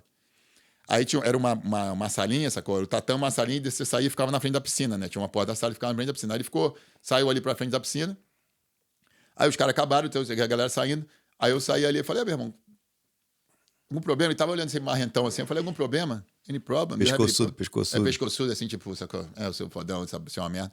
Eu falei, tem algum problema? Ele falou, não, que não sei o quê, pau, dele uma bomba. Sacou? Onde que ele sabia que era kickbox? É dele uma no queixo, ele ficou tontinho assim, ó. Já ficou meio cambaleando assim. Aí, eu falei, meu irmão, vou te botar pra dentro d'água, vou te afogar, filha da puta. Sacou? Vai ter que chamar a ambulância pra tirar dali. Já saí pra cima dele, quando saí pra cima dele pra derrubar, que ele tava meio caindo, já dá o baianão, ia cair na água com ele, já bota ele pra dormir dentro da água, da piscina. O aluno meu me segura, o Andrew segura. Não faz. Eu falei, meu irmão, lá que eu vou matar esse filho da puta. Não. Aí os caras pegaram e tiraram ele, levaram embora. Eu falei, meu irmão, pode voltar qualquer dia. Qualquer hora, vamos fazer na praia. Aí não voltou mais. Mas os caras vêm, né? Às vezes os caras vêm mesmo pra te... O cara vem pra se provar, né? Não, hoje em dia não muito mais, porque, né, mas acho que ainda continua. Mudou. Mas quando você... A galera não vem, hoje em dia, nego não vem falando, mas alguns tu vê que tem aquela atitude de que entra pra se provar ali. Eu acho que agora tá muito melhor, mas antigamente, muito quando melhor. o jiu-jitsu chegou, nem no Brasil, quando, né, Hélio Gracie, aquele pessoal ali do começo, mesmo na época época antiga, a galera sai na porrada. Hoje em dia jamais, sacou? Por causa do UFC, o UFC ajudou muito. Respeita também muito o mais. O UFC, eu lembro dos primeiros UFC, e também na época do Joe Rogan, esses caras, ele fala, meu irmão, todo mundo tem respeito por jiu-jitsu porque é uma arte marcial que você não ganha faixa à toa, sacou? De repente, o cara de taekwondo, tem cara muito bom de taekwondo, karatê. Os Matidas são casca grossa. O Lyoto foi campeão do UFC com karatê. Mas o sistema de faixa é muito rápido, a maioria é muito comercial. E é isso que o jiu-jitsu está acontecendo agora. Então, já mudando de assunto de novo, para esse negócio da graduação de jiu-jitsu hoje em dia, por presença, sacou? A gente começou no mesmo dia, eu e você, sacou? Mas, de repente, eu desenvolvi mais rápido que você, então eu pego a faixa primeiro.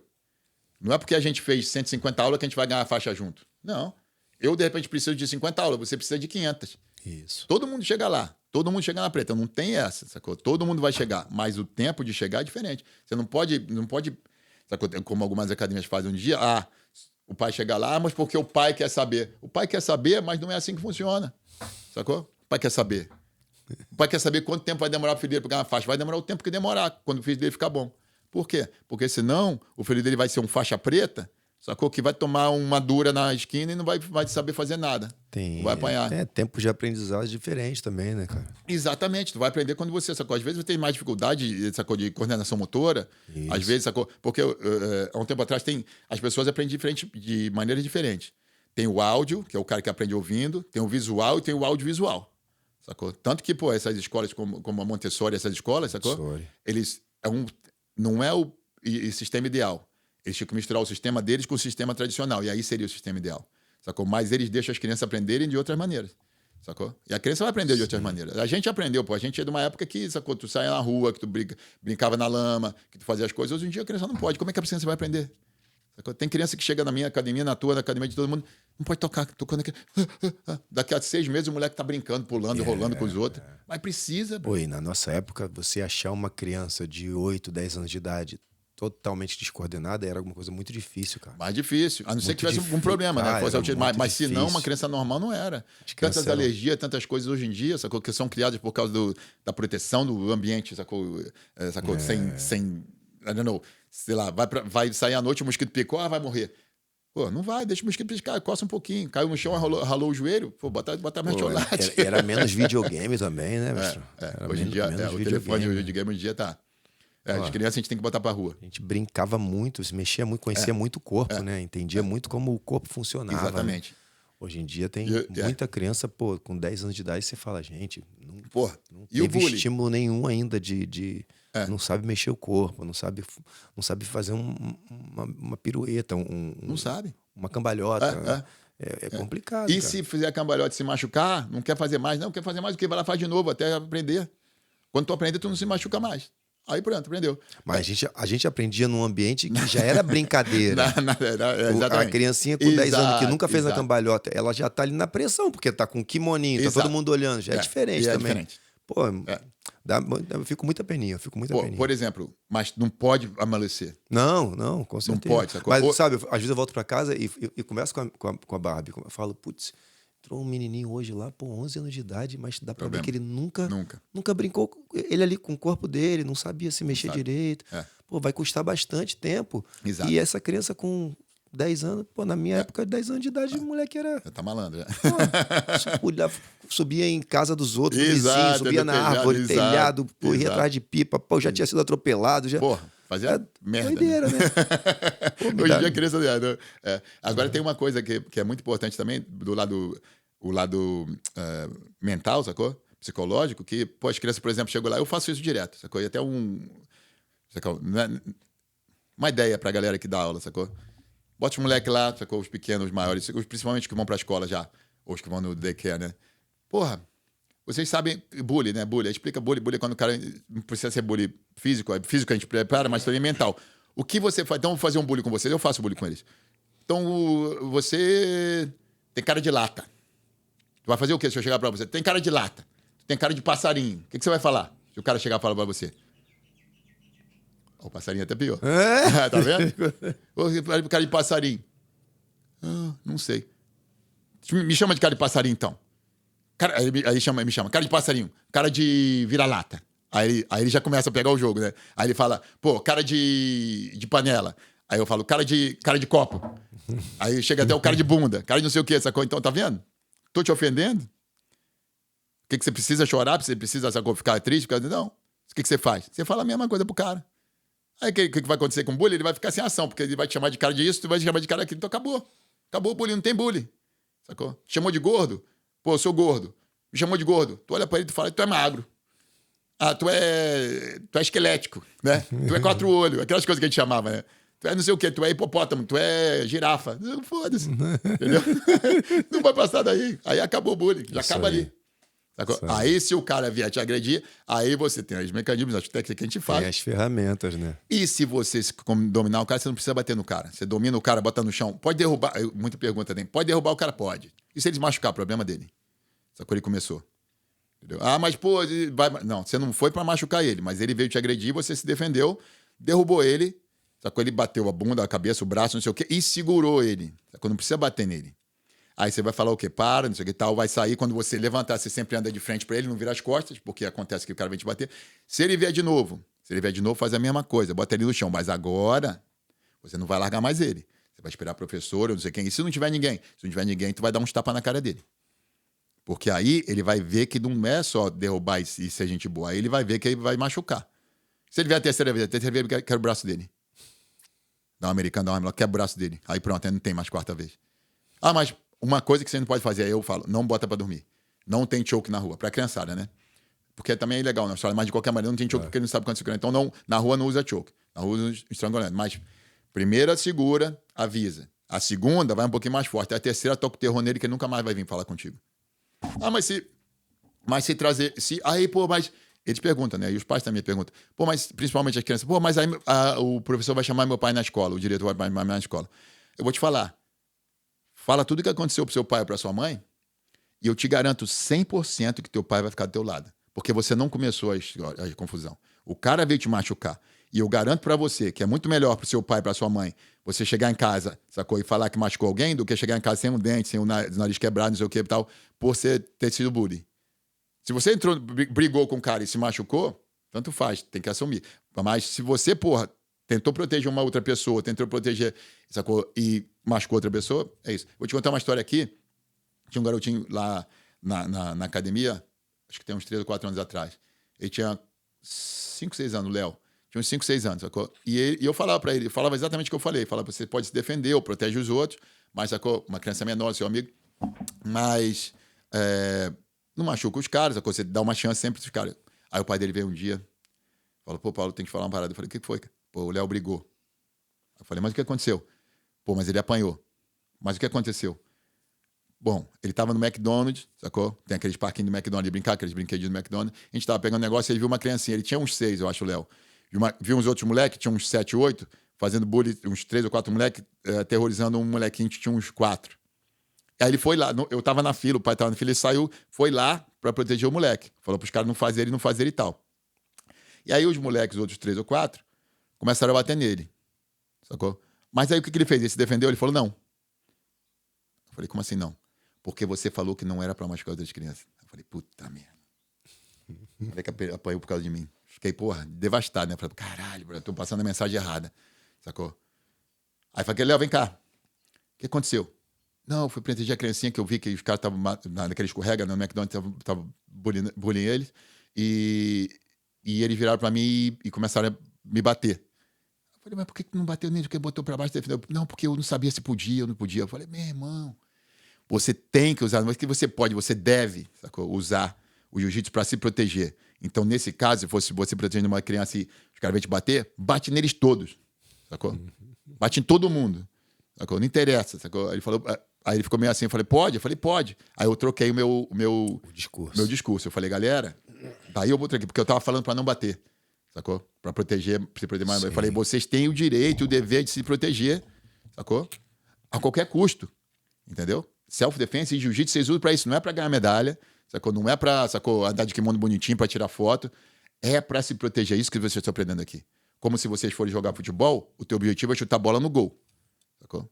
Se você é o goleiro, é proteger a bola. Então, o seu objetivo aqui é aprender uma coisa para se proteger. Se você parar no que vem, você tem que se proteger. Léo, próxima vez, fia porrada. E fez muito bem. Parabéns, você fez a melhor coisa do mundo. Sacou? Defendeu a criancinha. Sacou? Você apanhou por ele. Sacou? Mas, porra... Não precisava. Não precisava. Vocês têm que entender. E aí, hoje em dia eu falo sempre. Eu falo, ó, isso.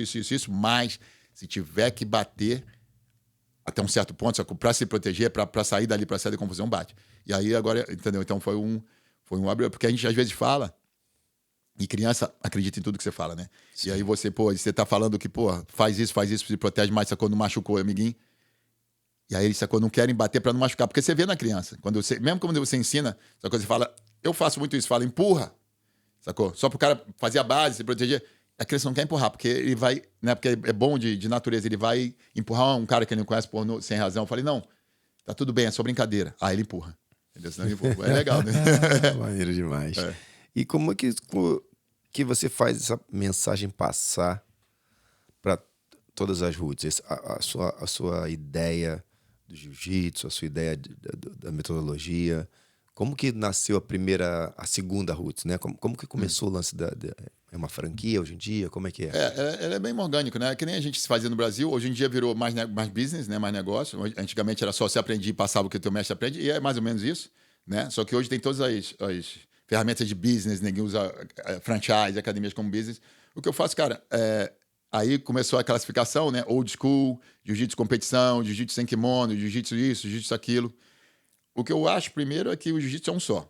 Sacou? Que nem a gente fazia antigamente. A gente tira o kimono sem kimono, a gente bota o kimono com kimono. Sacou? Isso aí. Sacou? Tira o kimono sem kimono. Hoje em dia tem camisa de lycra, que não tinha antigamente, que a gente suava em cima do outro mesmo, a camisa de lycra não é pra nada, não pode segurar. Então, self-defense é parte de qualquer procedimento, é o foco principal, sacou? Pra te dar autoconfiança e tudo mais. E Aí tem competição. Aí competição, sacou? Kimono, sem kimono, tudo mais. As competições submission only, ou as competições vale tudo até, né? Que chega até o limite do... acho que é o mais extremo ali para agressão, vale tudo, antes da defesa pessoal. Para mim, assim, defesa pessoal, vale tudo. E aí vem kimono, sem kimono e tudo mais e tal.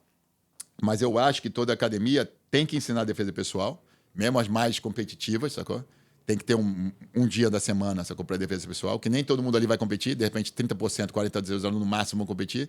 O resto é mais para a parte de saúde física e mental, para a parte de exercício, de hobby, sacou, de social, né? A parte social é muito grande em adulto, principalmente os mais velhos, 40 acima.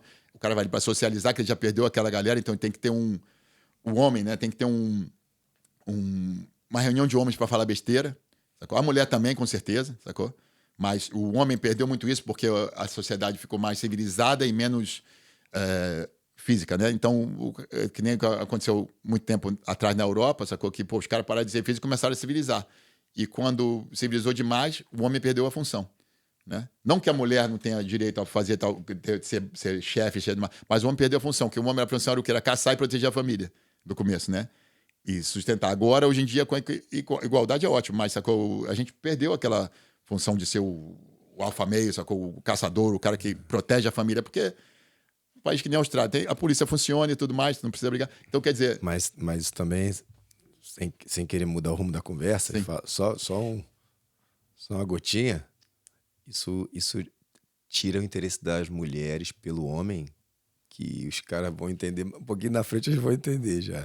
Meu irmão, mas enfim. Homem é homem, a gente é pra outra. É XY, sacou? É pra outra trocação de ideia. Agora, quando a gente for almoçar, a gente vai trocar essa ideia. Porque eu acho muito interessante isso, cara. Que é tipo não entender o sexo oposto, não entender nada sobre a mulher, cara. Que se ela vai. Tipo assim. Acho que a única coisa que a mulher precisa do homem é que ele seja homem. É a masculinidade. É a masculinidade. Tanto que o homem precisa da mulher da feminilidade. Se o cara perder isso, ela não precisa de você pra bosta nenhuma. Que nem a gente, não precisa da mulher pra porra nenhuma. Se não for feminina, se não for, sacou, se não for mulher, tu não quer mulher. Sacou? Aí o que acontece... E é muito bom frisar isso. Nada contra homossexual, ou isso, ou aquilo, ou elefantes, ou jacarés. Nada com isso. Cada um com a sua. Sacou? Cada um faz o que quiser. Mas, primeiro, para procriar tem que ser um homem e uma mulher. Isso já é biológico, right? Mas, porra, o homem tem que ser homem, sacou? A gente, hoje em dia, parece que tá precisando ensinar o homem a ser homem de novo. Mas, olha só, a gente vai voltar ao assunto das academias já, mas olha só. Se você dividir o mundo por regiões, leste europeu, continua tudo igual como era sempre, sacou? O Oriente, continua tudo igual como era sempre. No caso de homem e mulher, né, e as coisas. América do Norte, Canadá, fudeu, Amazônia. América do Sul, maioria continua como era antes, apesar de ter, sacou? E cada um tem sua opção sexual, isso não é discutível. Cada um tem a sua. Europa, não passa por aí, não. Europa, leste europeu, continua igual, mas o oeste europeu, os países da Europa, né, do oeste, da comunidade europeia, misturado, depende. Se tu vai para a Grécia, sacou? Se tu vai para países assim, muito, muito dividido, sacou? Itália, muito tradicional e tudo mais. Agora, se tu vai para a Suíça, se tu vai para a França, se tu vai, já está muito, sacou? Os caras estão perdendo essa noção de masculinidade e feminilidade, já está ficando muito misturado ali, e aí o país desengrena. É entendeu? Complicado, porque você começa a ter o cara frustrado, né? Porque, de novo, não tem nada a ver com a parte de preferência sexual. Não passa por aí. Porque o lance é assim, se você quer se relacionar com uma mulher e você é homem, você precisa entender o que a mulher busca no homem. Sim. Acabou. Não tem nada a ver com homossexual, não tem nada a ver com isso. Tem a ver com que se você perder a única coisa que você tem que pode atrair ela, você não vai ter ela. Exato. Então, não reclama, né? E fora de atrair o sexo oposto, é mesmo, sacou, teu DNA, o que você sente, sacou? O que você tá a fim de fazer por ter homem, tu quer brigar, brincar de briga, sacou? Pega onda, correr, pular, sacou? A mulher quer brincar... Essa coisa territorial, né? Essa coisa territorial do homem. Territorial, sacou? E, porra, conquistar, conquista. Exatamente. E a mulher, uma parte mais feminina, mais delicada, não sei o quê. Não quer dizer que ela não seja... Sacou? Não sei que ela seja boa em outras coisas. Pode ser a melhor atleta do mundo em jiu-jitsu. E pode ser feminina. Sim. E existem várias. Existe, lógico. Várias. E preferência sexual não quer dizer nada sacou? E não tem Não, preconceito. não muda nada. Não muda nada, não muda nada. Então, essa parte é bem coisa. Agora, tá mudando, cara, mas se eles, é porque a gente tem muita informação nos Estados Unidos, Europa, essas coisas, esses países assim mais desenvolvidos, mas acho que continua tudo igual, sacou? Agora, um país como a Austrália, vamos dizer, eles estão perdendo, sacou? Os homens estão ficando muito com medo, sacou? O homem não consegue... Eu lembro quando eu cheguei aqui, sacou? Uma época que eu tava solteiro, saía na rua, pra azarar a menina não tá acostumada a tu azarar ela, porque, pô, o cara não chega na mulher. E a mulher falou não, o cara fica todo... Aí não vai chegar na próxima. Porra, quantos não a gente tomou? 59 não pra um sim. Né? E de qualquer coisa, isso não é só sair conseguir a menina. O trabalho, quantos não tu vai tomar para arrumar um emprego? 59 não para um sim de novo. Quantos não tu vai tomar para, sei lá, na escola? Tu tem que estudar, senão tu repete. E essas coisas, tudo então tem, sacou? Dentro de casa, né, cara? Dentro de casa, né? Os pais com medo de falar não pros filhos e tal. Porra. Tá na hora de desligar a televisão e dormir, tá na hora de sacou, estudar, tá na hora de comer, senta na mesa para comer. Tem que ter uma... Mesmo para organização, né, Brasil? Senão vira zona. E aí, eu tava escutando outro dia um cara falando sobre isso, refletindo nas vendas. Não lembro quem foi agora. Não foi nada de livro, não. Foi alguém falando em podcast, alguma coisa assim. O cara falando sobre como isso refletia depois naquele cara se transformar num bom vendedor. Um bom vendedor. Não, vendedor de tudo, né? A gente tá vendendo o tempo todo. Como a falta de nãos na formação faz ele ser um péssimo vendedor. Porque ele não consegue, ele tem aquele medo de ser rechaçado. E o cara que vende, ele vai tomar não. O cara, eu vou conversar com um cara que tentar vender o projeto para ele apoiar aqui o podcast, e vai ter um monte de gente que vai falar, não, obrigado, pô. Não, às vezes porque não interessa ao ritmo, a sessão, né, dele de mercado, às vezes porque não gostou de você, mas você tem que estar acostumado. Eu vou convidar a gente para vir e vai falar não para mim. Falar, não, pô, obrigado, mas não dá. Tranquilo. Não, tranquilo. Vou ter que sobreviver. Agora os caras fazem um drama porque tomou um não. Pô, eu li uma vez, há muito tempo atrás, 10, 15 anos atrás, uma entrevista acho que era o New York Times, não sei o que, online, e o cara falando, o cara que escreveu falando, pô, a gente tá começando, e hoje em dia é verdade, mas na época tava começando, a gente tá começando uma cultura, sacou? Que ninguém fala não, que na escola ninguém repete, que tudo é aceitável e tudo mais, não sei o quê. Essa pessoa, essa criança que vira adolescente, que vira adulto, que vai na escola, depois vai na faculdade, não tem o não e sempre passa, sacou? E não tem uma cobrança e tudo mais, esse mesmo cara chegou no mercado de trabalho, sacou? Ele não consegue sobreviver, porque ele vai achar que todo mundo tem que ouvir a ele e dar o emprego a ele. Ele vai em 20 empresas, levam não, ele fica frustrado em casa, em vez de continuar, porque ele nunca teve dificuldades até ali. E aí ele fala, não, você não está capacitado, eu não gosto do que você está falando, eu não concordo com você. E ele toma aquele choque, sacou? E aí, Mas voltando às academias, então. E aí, o que eu faço? Então como o jiu-jitsu para mim é essa história de tudo junto, tenho aula sem kimono, tenho aula de kimono, né? Que é diferente. Mas nas minhas aulas sem kimono e minha aula de kimono, às vezes eu faço taparia. É tapa, não soco para não machucar, tapa. Às vezes na aula de kimono eu boto a luva no cara, essa luva grande de boxe, e ele vai te bater até tu bater ele para baixo e controlar, entendeu? É uma vez por semana, é self-defense. Vai ensinar de gravata. Aquelas defesas todas que a gente aprendeu, que tem que continuar. Então, eu acho que o jiu-jitsu tradicional tem que continuar. Eu sei que tem escolas que é só competição. O cara vem, treina, faz o berimbolo, não sei o que e tal, e tá bom pra caramba. Só que esse cara, ele tá muito bom pra competição, vai ser campeão mundial, que seja, ganhar um monte de medalha, mas ele não tá preparado pra uma situação real, mas tá preparado pra sair com a namorada dele e ter 3 caras, sacou, no beco escuro, e ele vai ter que... Como é que tu vai se dar com isso? Você pode correr. Eu sempre falo pros caras, correr nunca foi vergonha pra ninguém. Sacou? Se você vê que não vai dar, se você vê que o cara tá armado, vê que o negócio tá ruim, sai fora. Mas, sacou? É um tipo de defesa pessoal. Mas se você não pode correr, o que vai acontecer? Você vai ter que enfrentar. Só que tu não tá preparado. Porque aí você acha que, pô, vai segurar aqui, que não vale isso, que tu vai botar a mão pra baixo, o cara vai te dar um soco na cara. Entendeu? Então, não só falando que, sacou, tem que aprender, mas na real, você tem que saber uma coisa no todo. Sacou? Se você souber só uma partezinha, sacou? Vai fazer uma pizza. Só sabe como botar o queijo. Mas não sabe fazer a massa, não sabe fazer nada mais, sacou? A pizza vai ficar uma merda. Entendeu? É verdade. É um sanduíche de queijo, não é uma pizza. Né? E quando nasceu como começa a expandir? Você falou, foi muito orgânico, mas como começa a segunda? Aí eu cheguei, como eu contei no começo, eu cheguei, né, era o único cara dando aula e tudo mais, veio um monte de gente treinar, depois chegou mais o Bruno, Marcelo, mais outra galera, e começou a espalhar, mais os australianos começaram a ficar grandes. O que aconteceu? Aí os meus alunos, né, começaram a pegar faixa e tudo mais, E foi meu aluno de Rockdale. Ele já, acho que era faixa azul ou roxa, ele falou, pô, ele já fazia uma outra arte marcial, falou, pô, posso abrir uma academia? Gostaria de uma academia. Então eu falei, pô, boa ideia, vamos abrir lá. Aí abriu. Aí o outro aluno já abriu. Então foi muito, como eu falo, orgânico, foi muito com o aluno. Né? Na época não tinha franchise. Tudo com aluno. Não tinha essa coisa. Meus alunos pegavam uma faixa, nem precisava ser faixa preta, mas ficava sob minha supervisão. Ir lá dar seminário, ir lá conversar, ir lá fazer. Eles continuam treinando comigo. Continuam treinando contigo. Aí começavam a ganhar faixa. Então, primeiro foi faixa azul. Aí o Brad, esse também, que tinha academia, que eu comecei a dar aula lá no começo, ele também já tinha lá, a gente abriu uma outra lá. Na real, ele foi o primeiro. Porque ele já tinha lá, quando eu abri em Bondi, a gente fez root lá também. Ele foi o primeiro, ele era faixa azul. Aí depois o cara de Rockdale, depois o outro e tal. Então começou muito orgânico. Aí teve 2 alunos que mudaram para Puff, sacou? Abriu a academia lá, aí eu fui lá, já comecei. Então, quer dizer, com a divulgação da federação e tudo mais, e os caras treinando comigo, fazendo seminário, às vezes o cara fazia o seminário, pô, eu gostaria de tal. A gente abriu uma academia. Eu nunca fiz franchise, cara. Isso foi engraçado, porque como eu cresci muito orgânico nessa época, né? Então o contrato de franchise, sacou? Não tinha. Tanto que eu acho que eu admiro muito a Barra Gracie, porque foi a primeira e a exponencial. E eu ouvi falar que a Barra Gracie, eles se basearam num cara de karatê nos Estados Unidos, que anda de helicóptero, que tem uma ação, que é o mesmo sistema, sacou? Que ele faz aquele mesmo sistema de currículo. É muito bom. Entendi. Sacou? Carlinhos Gracie, pô, ele merece um crédito enorme, cara, por ter organizado o jiu-jitsu no mundo.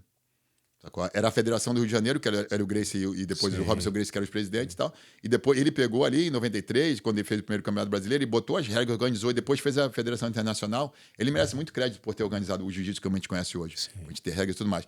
Mas, e daí, sacou? Cresceu. E também o negócio de franchise e tudo mais. A Gracie Barra hoje é a maior academia do mundo, o número de franchise. Mas tem aliança, tem várias outras. E virou muito business, sacou? Eu não fui... Eu já sou, vamos dizer que eu sou old school, então essa parte de franchise e tudo mais não foi muito a minha coisa. Eu tinha um agreement, sacou? E os caras afiliados pagavam taxas, mesma coisa de franchise, só não era organizado. Claro. Mas, então, na época, eu tive 3 academias em Puff, a gente tinha uma em Canberra, tinha 11 em Sydney. O que aconteceu foi quando o Covid veio, destruiu quase tudo da Roots, aqui na Austrália, sacou? Eu perdi 2, perdi a de Natal, que era a minha principal na época, né? E eu tinha de Brookvale, que é no Warringah Mall, lá dentro do shopping, do Westfield. Agora eu tô fora, saí ano passado que acabou o contrato. Mas o Covid veio e quebrou umas 4, 5. Sacou? A galera quebrou mesmo. Sacou? Aí depois, quando a gente saiu, teve 4 academias que saíram, sacou? Porque a gente aí eu quis fazer o franchise, os caras não concordaram. Entendeu? Aí saíram. Saíram. Então eu perdi. A gente tinha 11, eu perdi 2 que eram minhas, sacou? Outras, acho que 4 quebraram, 4 ou 5 quebraram. Não, 4 quebraram. Perdi 2, 4 quebraram. E 4 saíram ou 5 saíram, sacou? Aí eu fiquei só em Brookvale. Agora a gente tem uma em Queensland. A gente tá abrindo outra aqui em Sydney, em breve. Na Coreia não aconteceu. Na Coreia eles continuaram, porque na Coreia o Covid... Como começou na Coreia? Não, começou quando eu tava em Bondi, acho que foi em 2004, 2005. Em Bondi, e veio um coreano estudar, né? Fazer esse negócio de estudo, não intercâmbio, mas fazer o estudo aqui, estudar inglês e tal. Em Bondi Junction, chama Academia em Bondi. E ele já treinava, acho que ele treinava Muay Thai, alguma coisa lá. E ouviu falar, eu gostava de artes marciais e veio treinar comigo, o Joe. E aí começou a treinar. Ficou 2 anos aqui estudando, treinando comigo, pegou a faixa azul e tudo mais, voltou pra Coreia. Aí um dia me liguei de lá, pô, Paulo, queria trazer, queria abrir uma academia aqui na Coreia, começar o jiu-jitsu na Coreia, o que você acha? Já tinha um cara lá, não sei, Joseph Franklin, alguma coisa Franklin, que é um americano que começou o jiu-jitsu lá, que trouxe o jiu-jitsu pra lá, então já era bem grande. E o Joe, esse aluno meu, falou, pô, eu quero abrir uma academia aqui, o que você acha? Vamos abrir uma filial na Coreia? Falei, pô, vamos fazer. Aí fui lá, a gente abriu a academia, e desde então ele começou a dar aula, eu me leva lá todo ano, ele voltou pra cá 2 anos mais, trouxe um outro coreano, que é o Munsu, que também abriu outra academia lá e pegou a faixa azul comigo, aí o Joe já era roxa, e começou o trabalho lá, faz campeonato lá e me leva lá todo ano. Então eu faço seminário lá e cada ano ele, tem essa academia até aí. E também a mesma coisa, os alunos dele começaram a crescer e agora estamos com 20 lá. Mas lá eles não fecharam, lá fechou uma no Covid. Uma. Caraca. Eles conseguiram segurar, sacou? Um abraço pra galera da Coreia aí. Galera casca grossa. E casca grossa que nem eu já, muito casca grossa. Agora a gente teve um faixa marrom campeão europeu, no último europeu, de lá da Coreia. Teve, acho que no Masters também teve um faixa preta, sacou? Eles vieram lutar aqui o Pan Pacífico agora no 5 ou 6 deles vieram no último Pan Pacífico ano passado. E eu conheci eles, inclusive esse faixa marrom, acho que ficou em segundo aqui. Bom, meu irmão, os caras estão, sacou? Samurai também. mesmo? Inclusive, uma história da Coreia. Quando eu fui lá a primeira vez, a gente foi visitar os castelos, né? É igual o Japão, só que contra o alfabeto, né? Então tu vê aqueles, né, muita imagem, com muito negócio escrito na rua, aquelas reloginhas e tal. E eu perguntei pro Jô, mas me diz uma coisa, vocês não tiveram samurais, cara? Porque o Japão é tão relacionado, a Coreia e o Japão estão ali, só atravessar ali aquele estreito ali. E eu falei, mas o que aconteceu? Não tinha samurai na Coreia? Porque eu sei, vejo que vocês são um povo lutador e tal, casca grossa. Muito bom judô, inventaram o taekwondo, muito bom também, que é o esporte número 1 lá, né? E ele falou, não, Paulo, o que aconteceu foi o seguinte, na época, inclusive um dos maiores samurais japoneses é coreano, sacou? Que mudou pra lá, que saiu da Coreia e foi pro Japão. Esqueci o nome dele, mas é um dos maiores lá, uns conhecidos. E ele falou, não, a gente optou pelos livros. Eu falei, como assim?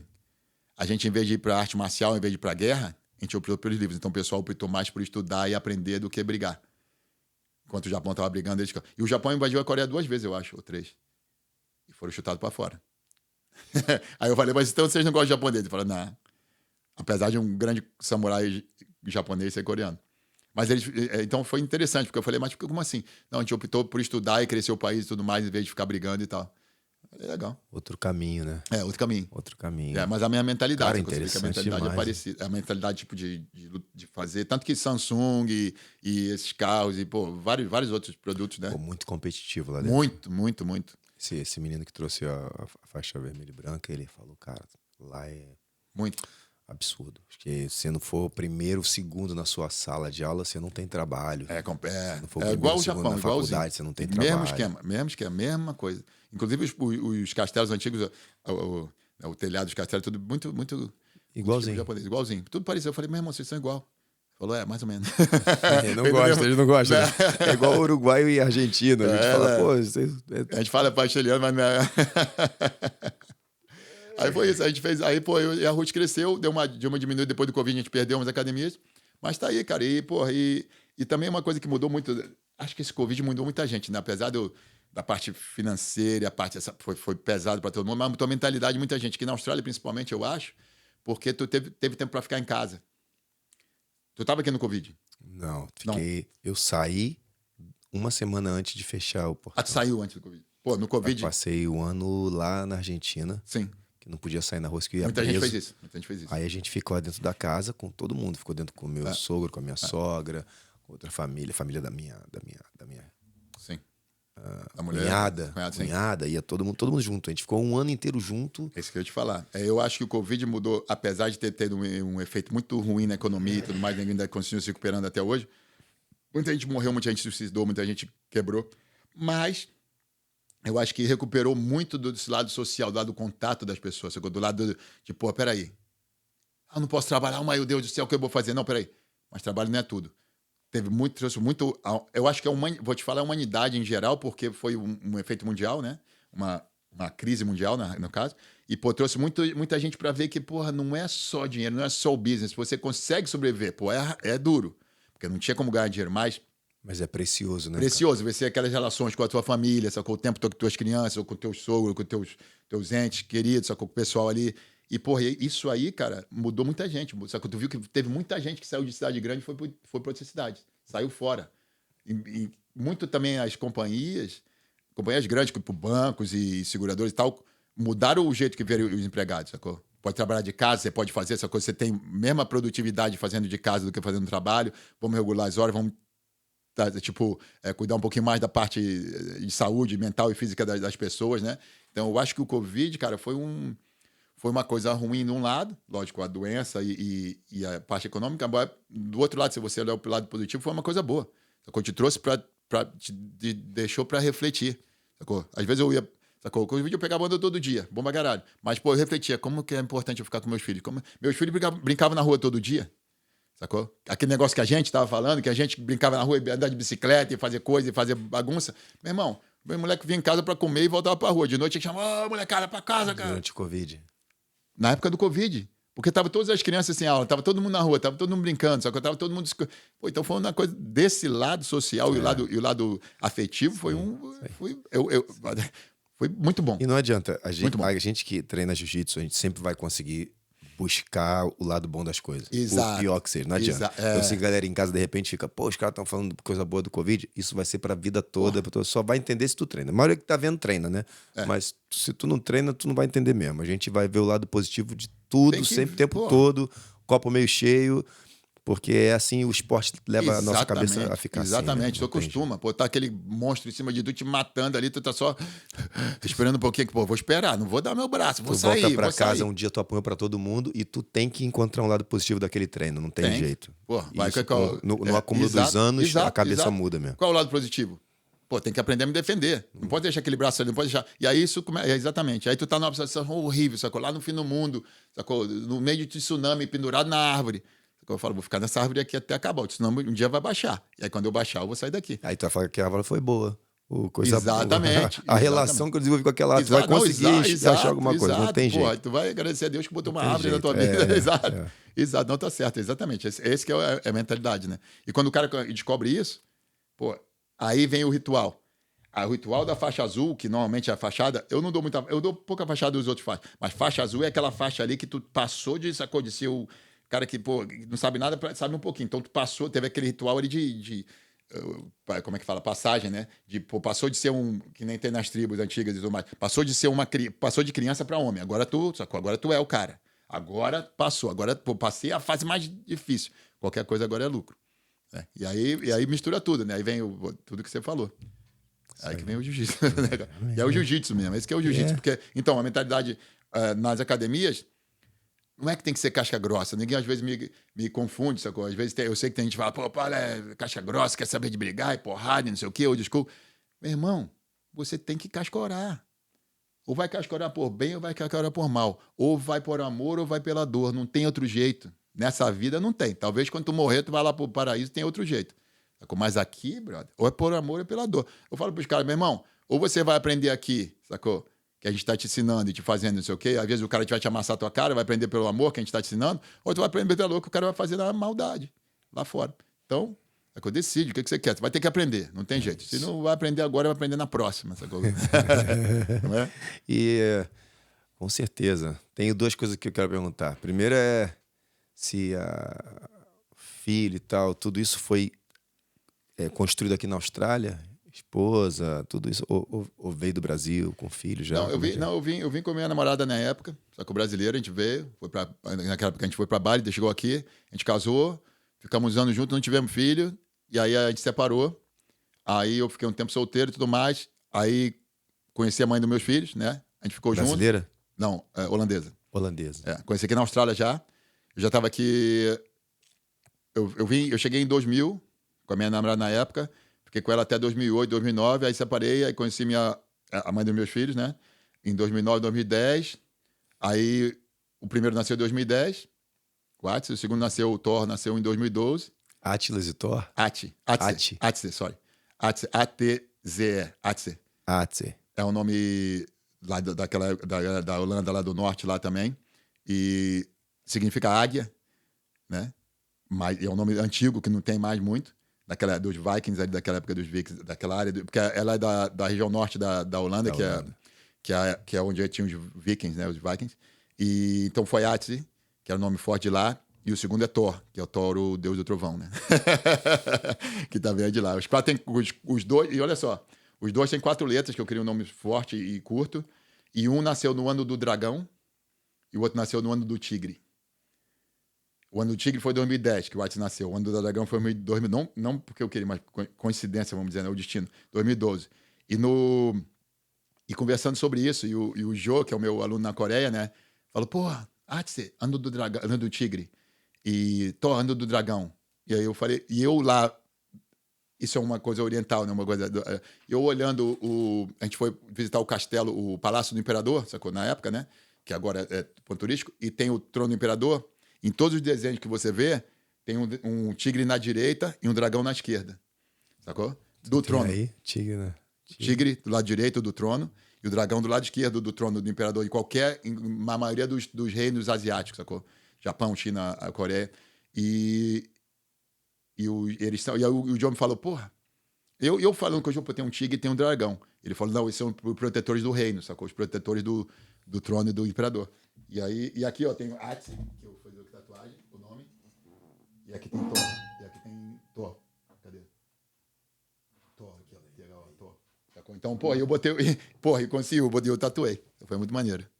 E aí, e eles nasceram, então. E aí, a segunda mulher, holandesa, nasceram os 2 moleques. Qual o nome dela? Linka. Nasceu os 2 Ela moleques. fala português? Não. E aí, nasceu os 2 moleques. Aí, depois dos dois... Eles nasceram, fiquei com ela até 2015, 2016. Aí, separei. E agora eu tô com a minha mulher atual. Não tive meu filho, mas tô com a minha mulher atual, que pega onda também. E é a professora de yoga, a Shannon. Shannon. E é australiana. Australiana. E agora acho que eu vou ficar, né? Depois de 3 tentativas, acho que a terceira deu certo. A terceira é a que vale, né? Mas... La vencida. Eles falam na Argentina, eles falam, a terceira é la vencida. A terceira é la vencida. A terceira não tem jeito. Assim. Sabe, aquele negócio, né, cara? Sempre a primeira namorada, aquele primeiro amor e tudo mais, você casa com o intuito de ficar pra sempre. E eu acho, pô, alucinante se a pessoa conseguir fazer isso. Mas às vezes não dá certo, né? Às vezes a pessoa assim, encontra outra numa época que as duas estão na mesma sintonia e depois sai de sintonia. Isso é normal. E aí você acha uma outra sintonia e sai. Então, tem períodos da sua vida. Às vezes a pessoa vem na sua vida para fazer parte por um tempo, né? E às vezes para sempre. Tanto um ou outro. A gente quer sempre para sempre, né? Mas aí, às vezes, né? Dá certo, às vezes não dá. E a relação, como é que é com a mãe dos filhos? Fala, tranquilo, não fala, tranquilo. Ela é bem... Ela também... Eles moram perto da tua casa? Eles moram perto da minha casa e ela é consciente, é saudável e tudo mais, trata bem os moleques, sacou? Também a gente tem aquele negócio de, pô, foi ex, mas, sacou? Vamos se falar por causa dos moleques, fazer as coisas certas. E a minha mulher atual, pô, é demais, porque ela gosta de pegar onda. Então a gente viaja para fazer viagem de surf, sacou? E ela faz yoga também, então eu faço os alongamentos com ela. Ela não gosta muito de jiu-jitsu, não. Eu ensino mais defesa pessoal para ela, mas ela não gosta muito. Não gosta muito. Mas é bom, porque a gente tem negócio de sintonia, né? A gente tem a mesma sintonia, sacou? A gente faz as coisas juntos e com tipo, mesmo pensamento, sacou? E ela, inclusive, engraçado, que ela morava em Bondi, na época que eu tinha academia em Bondi, ela conhece as mesmas pessoas que eu conhecia. É mesmo? Bondi, e vocês não se conheceram nunca? Não encontramos. Caraca. Ela falou, pô, a gente anda no mesmo grupo, conhece as mesmas pessoas, e, sacou? E só foi se conhecer. Na época, a gente estava na mesma época em Bondi, eu ficava em Bondi ali muito tempo, né? Eu morava em Manly, mas ficava em Bondi, a gente não se conheceu. Não era para ser mesmo. É coisa né? para ser, exatamente. Para ser agora, nessa época. Pô, felicidade. E é isso aí, dos moleques é isso. As fases, eu tava competi muito, um pouco em jiu-jitsu no Brasil, competi na azul, na roxa um pouco, na marrom um pouco, sacou? Por causa do surf também, que eu surfava na época, ficava viajando, mas fazia umas competições quando tava lá. E depois, quando peguei a faixa preta, aí competi acho que quando eu tava no Brasil, ainda eu vim pra Austrália em 2000, então eu peguei a faixa preta em 98. Acho que competi 1 ou 2 vezes ali no Mundial, não, no Brasileiro, e umas competições pequenas. E quando eu vim pra cá, foi no ano... foi em 2000. Eu fiquei aqui até aquela época, depois eu apliquei pra cidadania e tudo mais e tal, e o cara falou, continua competindo. Aí eu tava com a faixa preta e comecei com o Brasil competir. Inclusive, em 2003, eu fui pro Brasil competir no Mundial e na Copa do Mundo. Fui em 2002, competi no Mundial, ganhei uma, perdi uma. No segundo round, fiquei em quinto, não peguei medalha. Aí depois, na 2003, eu levei uns alunos. Levei a Filipa, que era faixa azul, o Andrew também, que era faixa azul, e o Dave, que era faixa azul. Sacou? Os 3 faixas azul de Bondi, e eu fui competir. A gente competiu a Copa do Mundo, nós 4 ganhamos ouro na Copa do Mundo. Que lindo, hein? E no Mundial, sacou? A Filipa, eu perdi na primeira, acho que nesse ano, né, em 2003. O Andrew e o Dave também perderam, a Filipa perdeu na semifinal, pegou bronze. Então, a gente... Meu irmão, saiu na capa da Tatame. Não a nossa foto, acho que era a foto do Jacaré, eu tenho a Tatame em casa. Mas saiu a foto, australianos 100% de rendimento na Copa do Mundo, sacou? Australianos veio lutar, eu tenho o recorte em casa. E no ano seguinte, eu não pude ir, em 2004, eu lutei o Pan-Americano, fiquei em segundo no absoluto. O Andrew ficou em terceiro na categoria, na azul também, mas eles foram pro Brasil. E ganharam de novo a Copa do Mundo na segunda vez. Aí, de novo, na Tatame. Australianos repetem o sucesso de 100%, caralho, foi legal. Então, foram os primeiros australianos a ganhar alguma coisa lá fora no jiu-jitsu. Nessa época, né? Foi sensacional. Aí depois, hoje em dia tem muitos australianos, todo mundo ganhando aí em Vale Tudo e... Vale Tudo não, estão aí com kimono sem tudo. kimono, esses caras todos aí, pô, ganhando tudo. Tá legal pra caramba. Tem o Thaleson que tá aqui também, né? Tem uns brasileiros bons aqui também que estão ganhando lá, mas os australianos, cara, isso é bom falar. Os australianos, pô, em 2000 a 2025, 20 anos, 20 e poucos anos de jiu-jitsu, desenvolveram, tipo, esporadicamente, sacou? Dispararam. Eu lembro que na época o Brasil sempre primeiro, né, nos campeonatos, lá fora, em Maritudo e tudo, em MMA e tudo mais. E aí tinha uns americanos, tinha uns japoneses, né? Tinha uma galera, tinha uns europeus. Eu falo sempre assim, era Brasil, Estados Unidos, Japão, não sei o que, e o resto aqui. Sacou? Austrália lá embaixo. Daqui em 20 anos ou 15 anos que seja, a Austrália veio pro livre. Tá australiano campeão mundial, brasileiro, americano e tal, europeu, tá tudo lá. A gente ainda tem mais. Né? Tá mais em número, faixa preta, a gente é praticamente 100%. Teve esse polonês que ganhou ano passado, né? Não sei, o Adam Wadzinski. Esse Wadzinski, mas ninguém mais. Teve o BJ Penn que ganhou muito tempo atrás, teve como é que é o nome dele? Daquela lá, agora de Lapela. Tem vários aí que vão ganhando, sacou? Tem o mais. Cornelius, teve o outro aluno do Saulo também, que ganhou também, que é muito bom, que faz vale tudo e tudo mais. Mas tem um ou outro, mas não tem ainda a hegemonia deles. E eu vou te falar, isso porque eles estão desenvolvendo muito aqui fora, os brasileiros têm ensinado muito, e tem muito faixa preta australiano também, professor também muito bom, mas eu acho que a gente ainda não leva tudo de todas as faixas, porque o campeonato agora mundial nos Estados Unidos, e tem muito brasileiro que não tem dinheiro e que não consegue visto para chegar lá. Porque, meu irmão, se era no Brasil, aquela molecada ali, pô, de favela, de não sei o quê, de que não tem muito, sabe, que só vive. Os moleques, aqueles ali iam ganhar tudo. Faixa azul, faixa roxa, marrom, preta, tudo. Só que não consegue sair. Né? Tu vê se o Mundial... Eu sou muito a favor do Mundial voltar pro Brasil. Sempre fui. Não gostei quando foi pro Estados Unidos. Tudo bem, tem mais exposição, é maior, pega mais o mundo inteiro. Mas, pô, Mundial é no Brasil. Já no Brasil... Pô, tu lembra daquelas épocas? Eu entrava para lutar o Mundial ali, meu irmão, era pressão. Era bomboneira, era tipo futebol na Argentina, quando a seleção vai... Eu queria ver assim um ano em cada continente. Assim. Ou isso. Eu acho perfeito, que ia ser maneiríssimo. Isso é ótimo. Agora, o europeu deveria ser assim também, mas ele só foi... Não sei se mudou de Portugal, acho que é em Portugal ainda. Voltou a Portugal esse ano. Teve o outro ano Teve passado outro? que foi em Paris, Itália, mas voltou de novo para Portugal. Eu acho que devia rodar. Tanto que uma das coisas que a gente fez aqui, quando a gente começou as federações, e foi sugestão nossa para o Peter, fazer um nacional em cada estado. Um nacional em Vitória, um nacional em Sydney, um nacional em Brisbane, um nacional em West Australia e tal. Sacou? E ele fez. Ele fez isso por 2 anos, quando a gente deu a ideia. Peter, vamos fazer. Teve um Sydney, e depois voltou para Melbourne, só para Melbourne. Eu acho que deveria ser também. Tinha que rodar um pouquinho. Tinha que rodar. Mas, pô, onde ia ser busy? Ia ser aqui em Sydney, em Melbourne e em Brisbane. Ia ser muito cheio. Lá no Northern Territory ia ser um pouquinho mais vazio, Adelaide ia ser um pouquinho mais vazio, Perth ia ser um pouquinho mais vazio e Tasmânia. Mas a galera ia viajar. Eu acho que era importante. E é legal fazer a galera se mexer assim, né? Ele fez, mas depois voltou para lá, porque eu não sei se não tinha muita gente na época, mas hoje em dia dá para fazer. Dá, né? Era uma ideia. O que tu acha? O que estão falando aí? Tu viu? Teve de novo a final?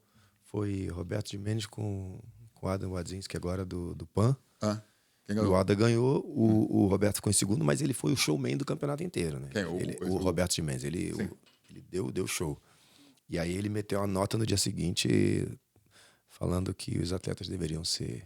que eles não eram macaco de circo, que eles deveriam ser pagos e tal. Aí fez tentando gerar um movimento, e hoje já a Kira se pronunciou, a galera, para ajudar ele nesse movimento. Tem muito atleta ajudando para tentar fazer também o Pan-Americano ser pago, para eles pagarem os atletas faixa preta e tal, porque acho que só o que paga é mundial e o brasileiro paga um pouco. Então tentar fazer pelo menos o Grande Slam, Pan-Americano, europeu.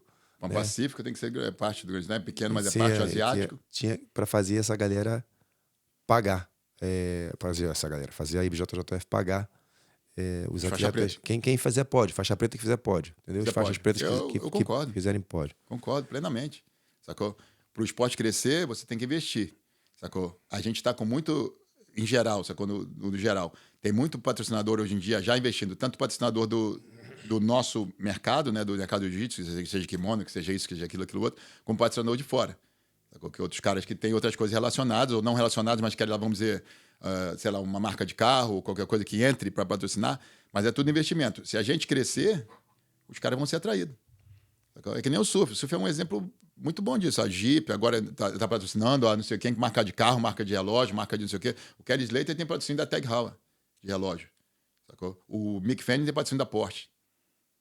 Entendeu? Então, quer dizer, o que acontece? Porque é a exposição. Sacou? Eu acho que tem que pagar os caras sim. Sacou? Os caras são um atleta profissional para começar, os caras não fazem mais nada. Então, sacou? Os caras precisam do dinheiro para fazer a coisa. Eles têm os patrocinadores dele, mas no evento... Ele falou que tem campeão mundial trabalhando de Uber. Isso também tira os olhos do investidor, porque o investidor também ele quer botar o dinheiro dele num atleta que possa vender um estilo de vida maneiro. Se o cara tá duro, também não é legal. Sabe disso? O cara vai investir no atleta que já vive bem, ou que está começando a viver bem, ou pelo menos a imagem do né? produto dele. Ele não vai querer botar dinheiro num atleta que trabalha de Uber. O cara, ele vai... Então, uma coisa vai puxando a outra. Uma coisa vai puxando a outra. Então, se a IBJJF começa a pagar esses caras que fazem pódio e começa a proporcionar esses caras viverem uma vida mais maneira, e o cara pode melhorar a imagem dele na rede social e tal, também é mais fácil para as marcas entrarem, né? Eu acho que primeiro o cara merece ser pago, sacou? Porque o cara tá ali, sacou? Competindo em um esporte que tá crescendo muito, que tem investimento no evento, sacou? O evento faz muito dinheiro, não só muito dinheiro com as inscrições, mas muito dinheiro com os patrocinadores, com as televisões, com a marca, não sei coisa internet. Mas, e aquilo não vai fazer muita diferença. Ou seja, o Mundial, eu concordo com o Grand Slam. Se é o Grand Slam, se campeonatos grandes, a federação pode investir. A federação pode investir e botar isso, mesmo na proposta de patrocínio deles. Só que eles não precisam nem investir o dinheiro deles. Chega para um cara aí, chega para, sei lá, para uma Coca-Cola, vamos dizer, só para exagerar, e fala, pô, a gente está fazendo isso e a gente está com um circuito, a gente promove aqui, a gente queria que vocês entrassem com a premiação dos atletas. E vocês ganham isso em troca. Coca-Cola na parada toda quando os caras estiverem lutando. Sacou? Coca-Cola lá, não sei o quê. Irmão, qual o tamanho do jiu-jitsu? São, sei lá, tantos milhões no mundo. Qual é o retorno da tua produção? Quantos olham na internet, quando faço isso, quantos entram lá, quantos tal? Dá uma estimada, um negócio calculado para eles, sacou? E a Coca-Cola, vamos dizer, isso aí vale $500 mil. Pega os $500 mil. Vale $100 mil. Pega os $100 mil, dá para os atletas. Sacou? Ou, lógico, um pouquinho no caminhão, mas dá para os atletas, dá para os caras. E aí você tendo a Coca-Cola te patrocinando, você vai chegar para outra marca, para IBM ou para sei lá o que for, sacou? Qualquer marca, época, qualquer coisa. A Coca-Cola está patrocinando a gente. Você quer entrar? Quanto eles estão dando? Não interessa. É $1 milhão agora. A Coca-Cola está junto. O cara vai fazer o quê? A Coca-Cola está dando 100 mil só. Mas ele não sabe. Sacou? Quer entrar junto com a Coca-Cola? Como assim? Você e a Coca-Cola. Não é você e o fulano do fundo que tá. Você é a Coca-Cola. Pô, a Coca-Cola tá dentro, eu vou entrar também. Aí tu ganhou 100 mil da Coca-Cola, mas ganhou 1 milhão desse. Aí vai na terceira. Tá a Coca-Cola e tá a Apple. Você quer entrar junto com a gente? Quem que tá? A Coca-Cola e a Apple. Quanto que é? 5 milhões. Aqui tu já tem 6 milhões e 100 mil. Só que um não precisa saber do direito do outro. Mas agora tu cresceu. Agora tu pega esses 100 mil e dá pros atletas. Ou dá 1 milhão pros atletas. Tu continuou com os 5. Então, quer dizer, você tem que ter o... É betting, né? É aposta. Você vai apostar fazer um produto, um produto grande te apoiar, Red Bull. A Red Bull te apoia, todos os outros esportes de energia, de atividade vão te apoiar. Aí, meu irmão, você cresceu. Eu acho, então... Tem que ter esse interesse também. Exato. Os caras estavam falando ontem. O Dória estava falando no podcast do MMA Hoje com o Rafael. Se tá bom assim, os caras recebendo dinheiro de todo mundo que faz a inscrição e eles não pagam, e os grandes nomes continuam indo lá para competir pelo título de campeão pan-americano, campeão mundial, os caras não vão botar dinheiro. Tipo assim, nunca vão se interessar em fazer isso que você tá falando, ou nenhum outro tipo de jogada, nenhum tipo de manobra, porque, tipo assim, pra eles tá bom. Pra mim tá bom, pô. Aí que veio tantas ligas, né, que foram criadas e não funcionaram. Tipo, por exemplo, o Sheik de Abu Dhabi com a JP agora. Né? Agora não, já há uns anos, né? Ele dá premiação, né? Dá premiação, faz as coisas, faz o torneio lá. Desde o primeiro ADCC, quando os caras ganharam espada e tudo mais de ouro e tal. E ele investe. Mas a força da IBJJF ainda é muito grande no prestígio. tem que ter alguém que venha com prestígio do mesmo jeito. Ele tá tentando, eu acho que o Sheik tá tentando, sacou? Os campeonatos são prestigiosos, bastante, mas a galera, eu acho interessante isso aí, os faixa preta fazer isso, porque se os faixa preta que estão em cima ali, tipo o Mica Galvão, esse garotão, todos esses aí, fizerem uma reivindicação, juntar falar, todo irmão, mundo e falar, a gente vai dar um passo pra trás, hein? vai dar um passo pra trás, a gente não luta mais o seu. A gente vai lutar o BJJ Star, sei lá o que eles ganham E dinheiro. vou te falar, minha opinião, seria uma pena, velho. Porque eu amo a BJJF, eu acho, igual você falou no começo, os caras fizeram pelo jiu-jitsu, é uma coisa maravilhosa. Seria uma pena que eles perdessem esse prestígio. Eles têm que abrir a mente deles e falar, peraí, calma aí. Os caras estão certos, vamos dar um dinheiro pros caras.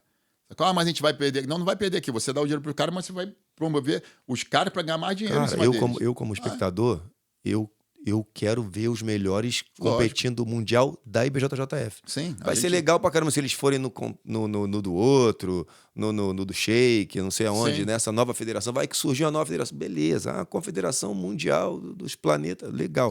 Mas eu quero ver os caras lutando o Mundial porque a gente cresceu com isso. A gente é o lugar pra estar, entendeu? Isso. Eu ficaria muito triste se a parada saísse ali, perdesse esse prestígio e os caras começassem a... Já tem muita gente dissipando, hein? Já tem muita gente Já teve saindo. gente. Tomara que eles voltem. Eu quero que os caras voltem ganhando dinheiro e voltem para... E já teve isso. Eu lembro naquela época, quando... Isso foi bem falado na época, quando o Carlinhos fez o Mundial. Começou, né? O primeiro Mundial, o segundo Mundial. Aí teve os caras, o Fábio Gurgel e mais uma outra galera ali, sacou? Que era de peso na época, que era o pessoal que eram os campeões, os melhores lutadores, e chegaram pra ele e falaram, pô, dá um incentivo pra gente. Já é antigo esse papo. Dá um incentivo pra gente ir aí, tudo mais, lutar o seu campeonato, tudo mais. E fala, pô, não, meu irmão, sacou? Se quiser... mas senão a gente vai boicotar. Aí ele falou, se você boicotar, o João da Silva, que é muito ruim de jiu-jitsu, mas que mora ali, vai entrar e ele vai ser o campeão mundial e você não vai ter o título. Aí os caras fizeram o quê? Voltaram todos e lutaram pelo título, sacou? Então foi ali que o negócio. Porque, na real, eu acho que a federação tinha que falar, não, peraí, você tem uma certa razão, sacou? Vocês são os melhores do mundo, eu quero vocês no meu evento. Qual é a reivindicação? E no começo a gente até entende, né, cara? Mas no começo não tinha, exatamente, no começo não tinha dinheiro. Agora tem dinheiro. Exato, agora dá pra fazer. Então, pô, dá pros caras. Quanto que um cara queria... Quanto que seria bom pra um cara ganhar desse? Não sei, só especulando. Num campeão mundial. Mundial? Campeão mundial? Se ele ganhar o campeonato, quanto que ele ganharia? Acho que mínimo $50 mil, né? E não é muito. Não vai fazer diferença. Aí o segundo ganhava 25, o terceiro ganhava 10. Vamos supor que ele distribua 1 milhão, um número redondo. Tá. 1 milhão de premiação para os faixa preta. Pronto. São 10 categorias. Distribuiu aí. Depois, quanto vai ser, eu não sei. Distribuiu 1 milhão. Sim. Já é um número que faz o faixa preta pensar, pô, tem 1 milhão ali para distribuir entre a gente. Sim. Depois, vamos supor que para todo mundo não deu muito dinheiro. Tá bom, mas a federação tá dando 1 milhão em premiação. Tá, mas olha só, vamos então dividir esse 1 milhão. 10 categorias no masculino, 10 no feminino. 500 mil para cada. Divido por 10, 50 mil para cada categoria. Sacou? Dá 30 para o primeiro, 35 para o primeiro, 15 para o segundo, 10 para o terceiro, que seja. Ou alguma coisa assim. 5 para o terceiro. Desculpa, 5 para o terceiro. Pronto. Vou lá, eu vou lutar por 5 mil. Vou lutar por 10 mil, vou lutar por 15 mil, por 20, por 30, por 50. Cara, e a galera ama esse esporte, cara. Não é que o cara vai deixar de fazer isso e vai treinar outra coisa. Isso. Não é o cara... Entendeu? Vai. O cara, ele tá feliz de ser reconhecido ali. Ele sabe que, de repente, essa geração dele vai passar ganhando 35 mil, mas daqui a 10 anos, o filho dele, o neto dele vai estar ganhando 100 mil para ser campeão mundial. Entendeu? E vale o esforço dele. Essa coisa, se ele perdeu de cara... Ele fez parte desse crescimento. Ele foi lá, perdeu de cara, vou treinar mais que da próxima, de repente eu ganho. Ele vai, mesmo, sacou? Vamos dizer que você entram, sei lá, 50 caras. 3 vão ganhar, o resto dos outros não vai ganhar, mas vai entrar. É pelo dinheiro, mas os caras têm que entender que não é só pelo dinheiro. Não adianta a gente ficar... tem que... Não é só o dinheiro, tanto que os caras estão lutando pela medalha, porra. Exatamente, não é pelo dinheiro. Se fosse só pelo dinheiro, os caras não estavam lá fim de semana passado, porra. Então, o cara, ele quer sentir que o que ele tá fazendo é relevante, que ele tá abrindo as portas para a próxima geração. Irmão, eu lutei. Contribuiu, cara. Ele quer que o cara daqui a 10 anos fale assim, pô, esse cara aí, ele abriu as portas para mim. Obrigado porque tu fez pressão lá e os caras... Sim, lógico. Mas não é por causa do dinheiro, Não é. é ser parte da história que está sendo construída. E também é justo, sacou? O esporte Muito, cresceu. né? Muito. O esporte cresceu não é pelo dinheiro, mas quando tu lutava que o esporte não tinha dinheiro, tu lutava pela medalha. Hoje em dia tu ainda luta pela medalha, mas o esporte cresceu porque não dá sacou? Um retorno ao atleta, que é o cara que é o principal lá. É que nem jogador de futebol, bro. Sacou? O cara joga lá no Vargem Grande, sei lá da onde, lá no fim do mundo. Não ganha porra nenhuma. Sacou? Aí o cara foi pro terceira divisão, ganha um pouquinho. Aí o cara foi pro Flamengo, Botafogo, Vasco, sei lá o quê, Corinthians, Grêmio, ganha mais. O cara foi pro Barcelona, tá ganhando, porra, uma grana. Agora os caras vão lá pra Arábia Saudita, tá ganhando muito mais. Mas os caras, de qualquer maneira, lá do Vargem Grande até o Arábia Saudita, o cara joga porque ele adora jogar futebol. Pô, se esse cara tiver que abrir uma escolinha de futebol e ele ser técnico, ele ser manager, ele ser tudo, com certeza o nível do futebol dele vai cair, não vai? Sim. Se o sei lá, Exatamente. o Neymar hoje, sei lá, o Vinícius Júnior, Sim. tiver assim, ó, eu jogo bola, mas para Mas ganhar tem que fazer dinheiro, outra eu tenho coisa. que abrir uma escolinha de futebol, começar a ser técnico de futebol, tenho que... Não vai dar. Não vai jogar o que ele joga. Não vai jogar o que ele joga, exatamente. Não. Então, cara, tu quer isso, um nível na tua parada, isso, tu vai ter que dar um jeito Eu pra acho esses que caras tá- verem disso, pô. E hoje em dia, como tu falou, dá pra fazer e os caras merecem. Sacou? E, pô, mas se o cara só lutar um campeonato 35 mil, vai dar pra ele viver o ano inteiro? Não. Ele vai viver com as coisas dele, mas aquele ali é um incentivo pra ele treinar mais. Aquele dinheiro ali ele vai pagar, sei lá o quê, sacou? Vai comprar um carro, não sei. Qualquer porra, foda-se. Mas o negócio o esporte tem que reconhecer o atleta. É isso que é o ponto. Tem que reconhecer. Como que eu reconheço? Hoje em dia, porra, vou te pagar, vai lá e luta. Aí o cara, porra, e o quê? E voltando ao assunto, aquele ponto, fazendo isso, quanto que vai crescer a federação? Vai crescer muito. Muito mais. Aí os caras têm um retorno, aí pronto. Aí, meu irmão, aí vai embora. Vai crescer. Porque tá nesse ponto, eu vi agora, só te cortando um pouquinho, eu vi agora os irmãos Valente, né? Os Valente Brothers lá em Miami. A Gisele Bündchen foi treinar lá, o fulano de tal treina lá, já o...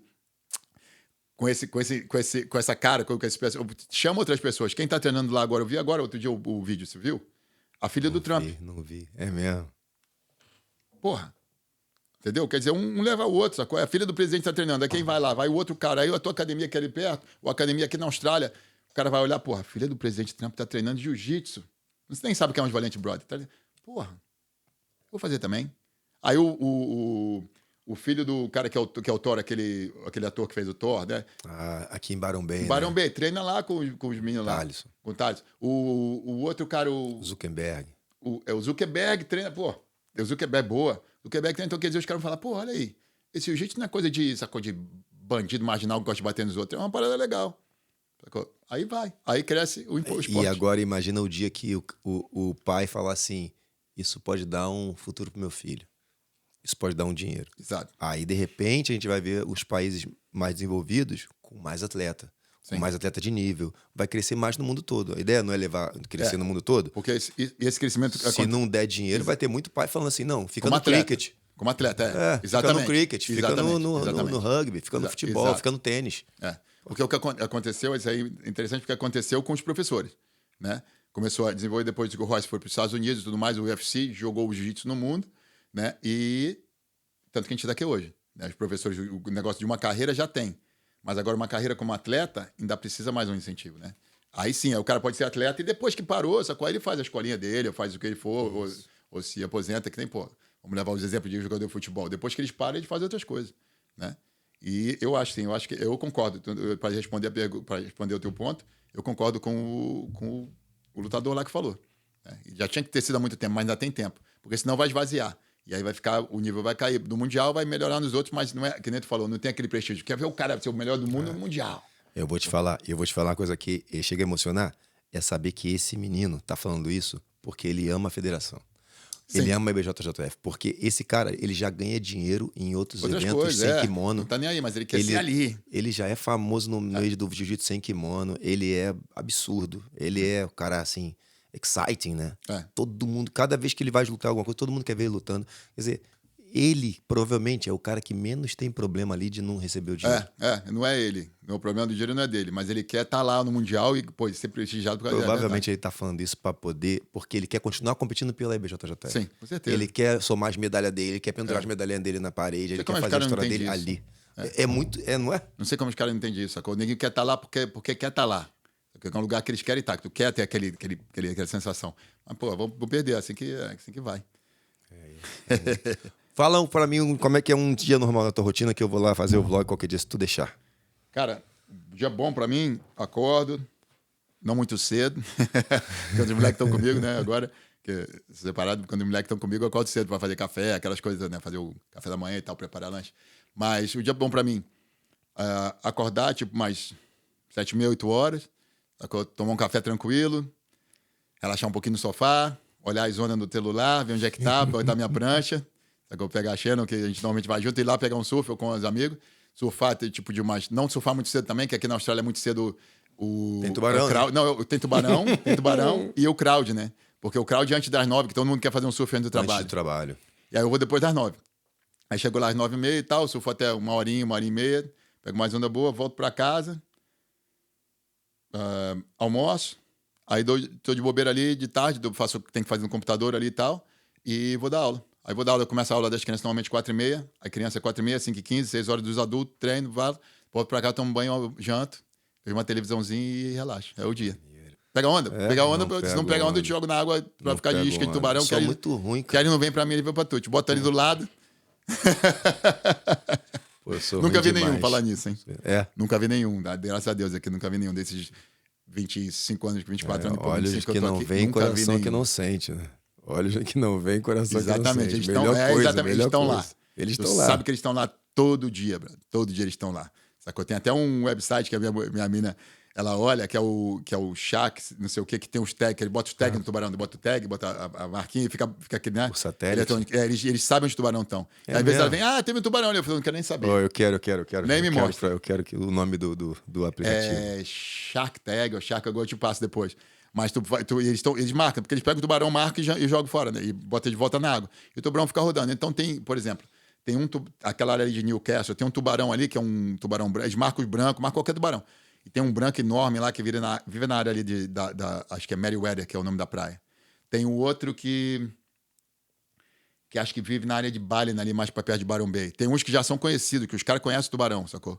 Que eles chama pelo nome. Pô, e às vezes passam aqui, passam em Sydney, aqui, passam em Alindiuai, passam em Bondi, passam em, sacou? Eles passam.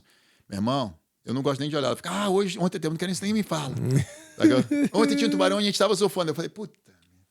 Tu mora em Dewey? Eu moro em Dewey com Cocão, ali no morro, ali em cima, entre Dewey e Cocão. Como é que tu falou que os caras chamam? Dewey, Tramandiuai, porque só tem gaúcho. Tramandaí, lá no sul, né? A praia de Tramandaí, os gaúchos vão tudo pra Dewey. Já no lado de Bondi, já tem mais carioca, paulista, sei lá, do peixe do Nordeste, gente do Norte, mais misturado. Mas ali aí é Tramandiuai. Tu vê ali o churrasco é bom. Churrasco é bom. Todo fim de semana, sábado, pode chegar lá no Gramado que tem um churrasco. É mesmo? É. Vamos fazer isso acontecer. Eu quero churrasquinho. E, cara, e falar agora do podcast, bom pra caramba, sacou? Quando tu falou pra mim, demorei pra vir, mas é que tava ocupado, não foi de falta de vontade. E, maneiro, tomara que, vai embora. E precisa disso mesmo, cara. Precisa da galera falar. Sacou? Outra coisa pra desenvolver o esporte é isso. É ninguém saber. Sacou? Saber de mim, sacou?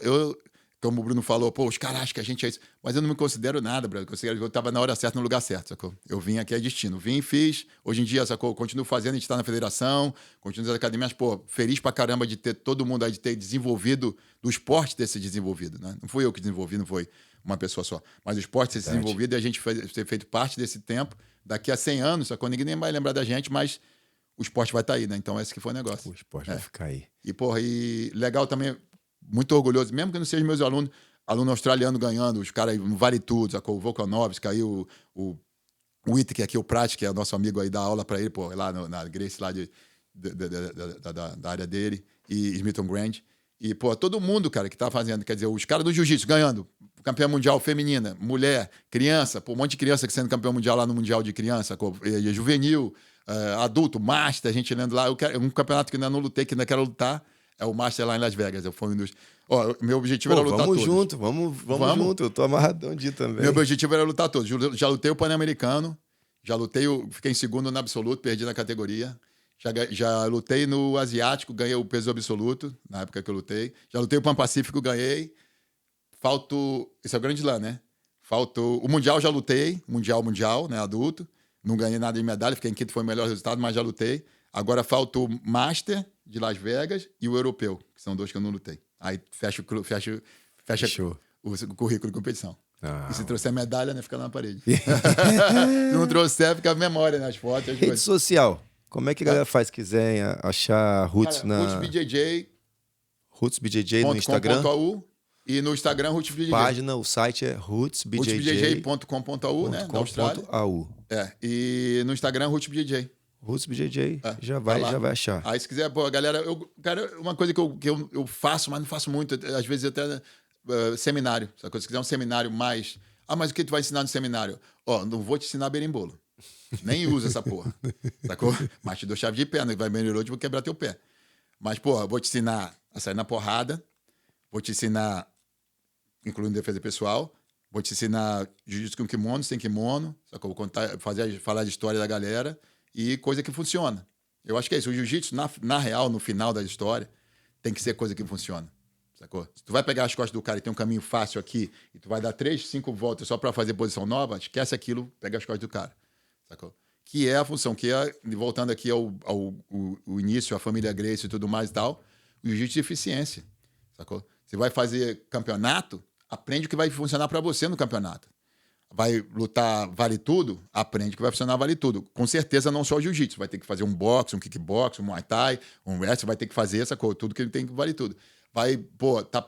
E esse é o principal. Se você quer se sentir seguro, sacou? Aprende jiu-jitsu em todos eles e defesa pessoal. Aprende soco na cara, aprende cotovelada, cabeçada, chute no saco, dedo do olho, sacou? Quebrar dedo, puxar cabelo. Meu irmão, garrafado.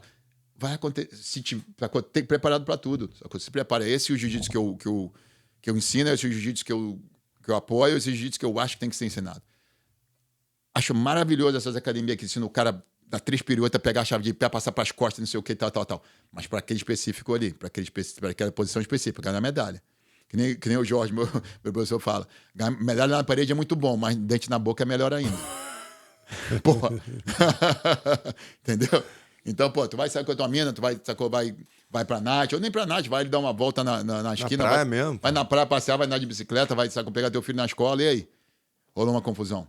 Vai pegar teu filho na escola, tem uma confusão na escola, alguém quer, confusão é com teu filho, ou na sala de aula dele, ou um amigo dele, ou mesmo uma criança que tu não conhece na escola. Tem um maluco ali que entrou ali, que tá bêbado, que tá querendo pegar, batendo as crianças. Vai fazer o quê? Vai ficar olhando, vai chamar a polícia vai demorar pelo menos 5 minutos. 5 minutos, já morreu muita gente. Pô, vai pular no cara e travar ele, e bater nele, ou segurar ele, ou o que der que fazer. Não é? É isso que tu precisa. É esse o jiu-jitsu que tem que ser o jiu-jitsu de todo mundo. Jiu-jitsu for everyone. Jiu-jitsu de todo mundo é esse. Agora, o jiu-jitsu é pra você que gosta do campeonato. O jiu-jitsu é pra você que gosta de sem kimono. O jiu-jitsu é pra você que vai fazer um vale tudo. O jiu-jitsu é pra você que, precisa de mais segurança e tudo mais. Precisa pra você que quer fazer um esporte, é pra mulher que quer, aprender a se defender, que trabalha, de repente trabalha num lugar que, tem muita confusão. Entendeu? Esse é o jiu-jitsu que é o jiu-jitsu geral. E eu acho que esse é o objetivo da família Gracie. O jiu-jitsu de todo mundo é Gracie, na minha opinião. O jiu-jitsu Gracie é o jiu-jitsu, sacou? Mas tu tá falando que a barra Gracie é melhor que o jiu-jitsu da Roots, que é melhor que o jiu-jitsu da Aliança, que o Gracie Muay Thai. Não. O jiu-jitsu em si, sacou? Foi criado pelo Gracie para fazer essa função. Agora, pô, os brands, sacou? Que é Gracie Barra, que é GFT, que é Aliança, que é, entendeu? Cada um tem a sua marca, né, Bruno? Mas, pô, sacou? O jiu-jitsu em si tem que ser um só. Sacou? A gente tem que ser unido. A gente não pode, ficar falando mal de um do outro. Que é kimono, você quer com kimono. Tem aula de kimono? Tem. Quer fazer o kimono? Faz. Quer fazer o kimono? Faz. Mas olha só. Pensa só. Se você vai sair com a tua mulher ou sozinho ou tudo mais, você quer aprender uma coisa que vai funcionar? Então levanta a mão, porque quando eu vou brigar. Quando vai brigar com a mão no chão, pegar a calça do cara, o cara vai te dar um chute na cara. Entendeu? Aí que o cara tem que pegar aquela noção. E é essa noção que todo mundo tem que ter. Todo faixa preta tem que saber se defender. E tem que ensinar para os seus alunos. E é isso que a gente está passando. O que a gente está passando é a marcial arte. E arte marcial quer dizer arte de guerra. Entendeu? Não é arte de paz. Mas como assim? Não. Eu gosto, às vezes, de uns ditados assim, né? É melhor ser um guerreiro no jardim do que um jardineiro na guerra. Porra, não é? Entendeu? Tu tá na paz, mas, porra, sacou? Tu sabe se defender.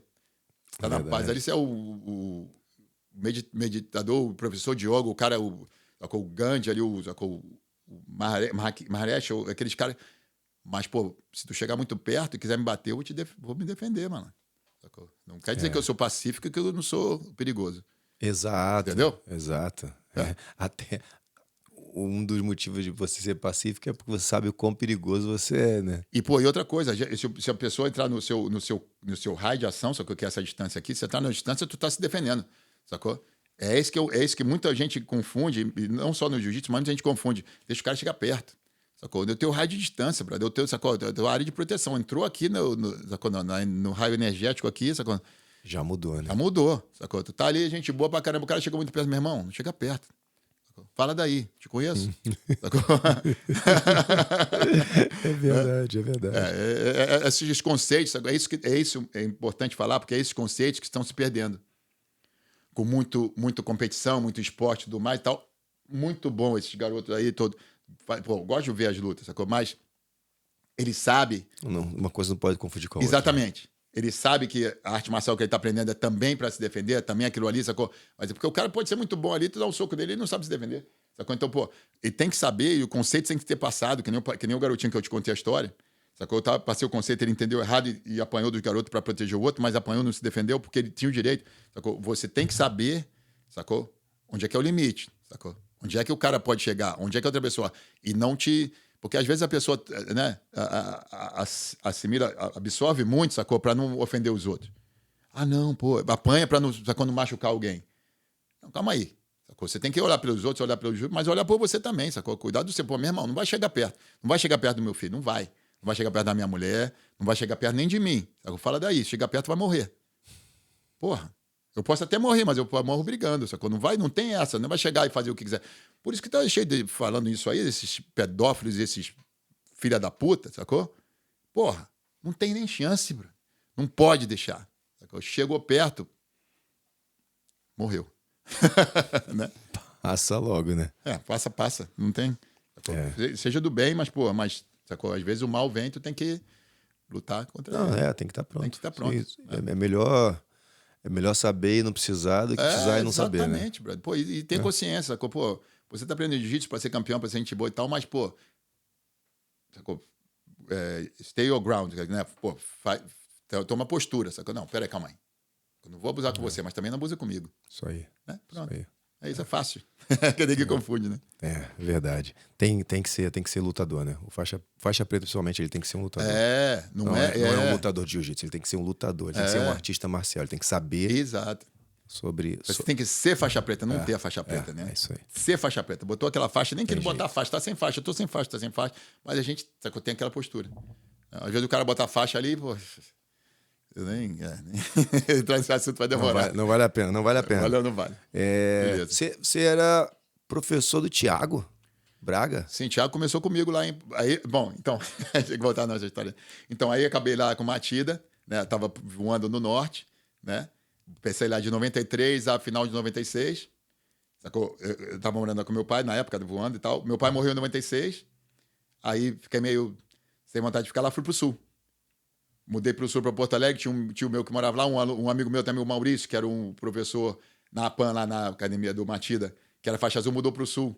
E aí eu falei, Maurício, tal, pô, vem pra cá, bro. Eu ia voltar pro Rio, mas aí eu fui pro sul. Tinha um tio meu lá, fiquei na casa dele um pouquinho, depois abri a academia. Aí foi minha primeira academia. Eu era faixa marrom na época já. Aí abri minha academia no sul. Isso foi em 96, em Porto Alegre. E aí fiquei em Porto Alegre 3 anos. Aí o Thiago começou a treinar comigo lá. A molecada do Pedro Baldini também, que tá aqui com ele também, é faixa preta, também começou a treinar lá. E vários outros. E fiquei lá 3 anos, até de 4 anos e pouco. De 96 e pouco, no meio de 96 até 2000, quando eu vim pra cá. E aí vim pra cá de férias, estava com a academia lá. Aí vim pra cá de férias e acabei ficando. Sacou? E como é que ficou a academia lá? Eu deixei com o meu sócio, que tinha lá o Mauro, que era professor lá, Polícia Federal agora, ele ficou. E aí depois a galera... o Mauro, meu sócio, ficou com a academia. Depois eu ia voltar. E aí, quando aconteceu as coisas aqui, eu falei, meu irmão, tô ficando mais um pouco. Acabei, eu falei, vou ficar. Aí ele vendeu a academia, que ele estava entrando para a Polícia Federal na época. Vendeu a academia, a galera mudou. Aí o Thiago foi treinar na Sul Jiu-Jitsu, lá com o Valtinho e o Zé Mari, por um ano. Quando eu saí de lá, eu dei a faixa azul para ele. Fiquei mais um tempo, aí vim para cá, ele era faixa azul. Ele pegou a roxa com os caras lá, com o Zé Mari e o Valtinho, voltou. Aí veio para cá. Quando ele chegou aqui, voltou a treinar comigo. Eu deixei ele dando aula na academia de Chinatown, que ele tinha lá com o Tic Fei. Eu dava aula lá, quando eu estava tendo meu Vale Tudo. E aí ele ficou lá, depois foi sociedade com o Tic Fei, tá junto até hoje, né? E ele Aí pegou a marrom comigo, ele tava roxo, aí pegou a marrom comigo aqui, pegou a preta comigo aqui, aí depois ficamos juntos mais um tempo, ele abriu a de Chippendale, né, que eles estavam em Chippendale ali agora, e ele tava de sócio do Fabinho também, que era outro faixa preta meu em Brookvale. Aí ele saiu, abriu a Legacy, e aí ficou em Brookvale e Chippendale, continuou as minhas academias, só que viraram Legacy. A gente fala na boa até hoje e tudo mais. Não treina junto mais muito, porque tá com o tempo, tá com tempo, bate, e da aula e as coisas são muito mais. Busy, né? Mas tá tranquilo, Ele falou aqui, pô, maior carinho por ti. Thiago, quem mais? Tá aqui, o Baldinho que tá lá com ele, o Guarili que tá lá com ele, também eram dois, também os meus alunos lá do Sul, que vieram depois, ficaram com ele. O Bambam da Brada, era aluno do Zé Mário, conheci ele com faixa azul lá, o Prat, né? O Prat chegou aqui junto comigo, na mesma época, ele era faixa roxa ou era faixa preta. O Prat, né? O Alex Prat, lá da Smithton Grant, que treina lá o Ita. Botar uma pilha nele no Bambam pra eles virem aqui, sim. Pô. E o Prat veio, treinou um pouquinho comigo, depois foi treinar com o Bruno na Grace Maitá, né? Que ele morava em Marubra. E ele foi da época do Brad também, lá no primeiro, na Mosman, quando eu tava na hora, ele apareceu, pô, a gente já se conhecia do Sul, e ficamos treinando junto, depois ele, pô, Paulo, vou treinar em Marubra com o Bruno. O Bruno chegou e foi lá. Quem mais? Tinha uma galera aí, cara. E essa outra galera que veio chegando, né? Tem uma galera que veio chegando, aí comecei a conhecer e tudo mais. Sensacional. E vários patrocínios, eu tenho quantos aqui? Devo ter uns, daquela época até agora, devo ter uns 20 faixa preta, mais ou menos aqui, que depois saíram da academia, mas tem uns que continuam, tem outros que saíram. Tem alguns no Brasil também. Família Roots é gigante. E lá na Coreia a gente tem lá 20 academias, tem 20 faixa preta também, crescendo. Família Roots é gigante, faixa preta do Pauleira aí, ó. Pô, um pedido seu é difícil da galera negar. Eu vou falar, você pedir pra eles virem aqui no podcast. Quem? Pô, Marcelo, Bruno. O Bruno Bambam, Pano, o Alex Prats, pô. Aí, galera, a parada aqui é papo reto. A galera fala de tudo. Quem quiser falar, quem não quiser falar também pode falar. E, pô, vem aí, aparece aí. Podcast aqui, casca grossa, sacou? Mas amigo Vini aqui, botando o jiu-jitsu pra frente. Mais um jeito de crescer o jiu-jitsu, sacou? Daquela época que a gente começou com 3 academias de uma cidade até hoje, pô, o jiu-jitsu é isso. E hoje é a tecnologia. Eu não sou muito bom de tecnologia, não, mas. Eu também sou. Mas eu respondo os e-mails. Vou aprendendo. Quiser, o que o cara tem que ter pra trabalhar pra ti aí? O cara quiser vir dar aula na Roots, mandar uma mensagem pra ti, qual o perfil que ele tem que ter? Fala aí pra ajudar alguém que tá querendo se aventurar aqui. O cara tem que ser aquelas coisas, né, de martial arts, um artista marcial mesmo. Tem que ser honesto, tem que ser, sacou, sincero, tem que ser reto. E, sacou, eu acho que tem que ter, sacou, postura. Sacou? Pode vir, esse negócio que a gente entende, o cara vem lá do Brasil, vem lá dos Estados Unidos, vem lá do Japão, que você chega aqui, não tem academia, se não tiver a academia dele. Vamos dizer, o cara vem em Gracie Barra, ele vai para Gracie Barra. O cara lá, sei lá, faz uma academia lá que não tem aqui.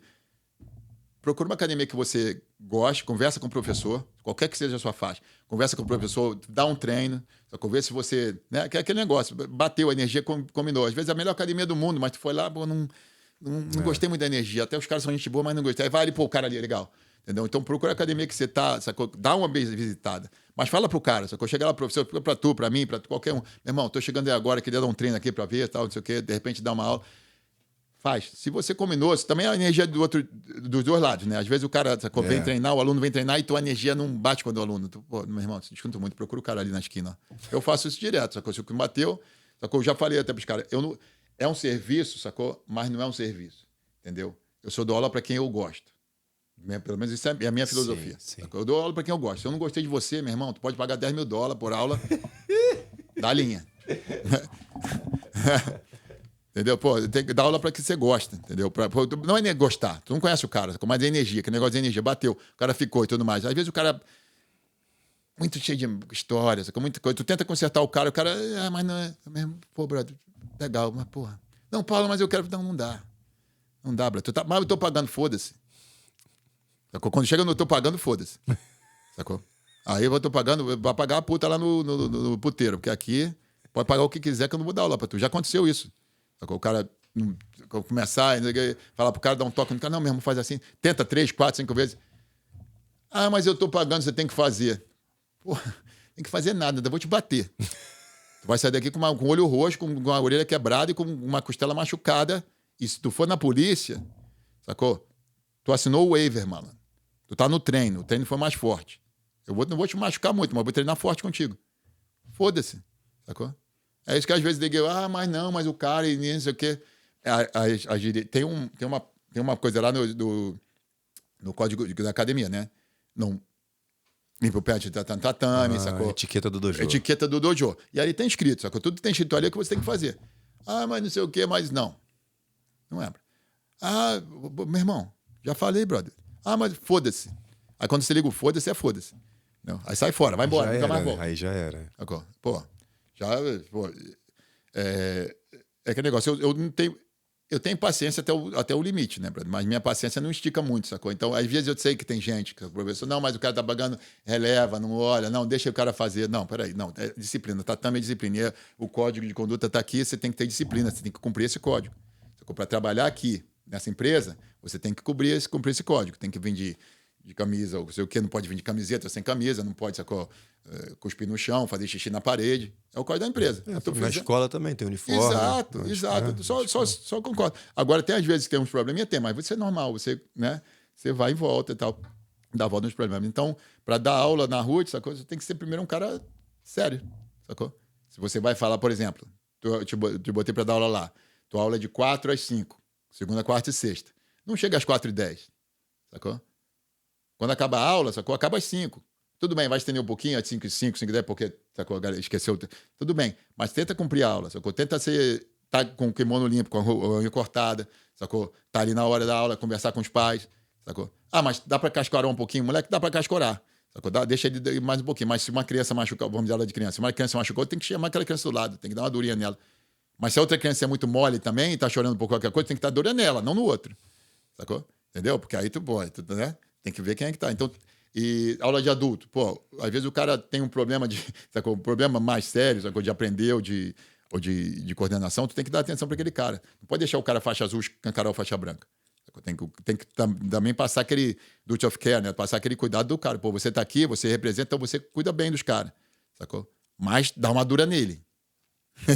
Aquele negócio, aquele ponto ali na linha, sim. Aquela linha ali, sim. Eu vou treinar com faixa branca, eu vou dar uma molezinha para ele, mas eu vou dar uma dor nele também, sacou? Para ele sentir que tem que melhorar. Então, essas coisas. Então, eu acho que o cara que segue os padrões e as coisas do jiu-jitsu, sem muito pro lado, sem muito pro outro, é o cara que se encaixa na roots. Maneiro. Tanto o cara que vem treinar também. Eu gosto dos caras casca grossa, sacou? Mas eu sei que o cara que não é casca grossa pode virar, entendeu? Então, vamos sacou? Combinar para todo mundo. Mas, cara, eu não tenho muita gente procurando de dar aula, sacou? Porque também eu não abro muita opção, sacou? Tem dois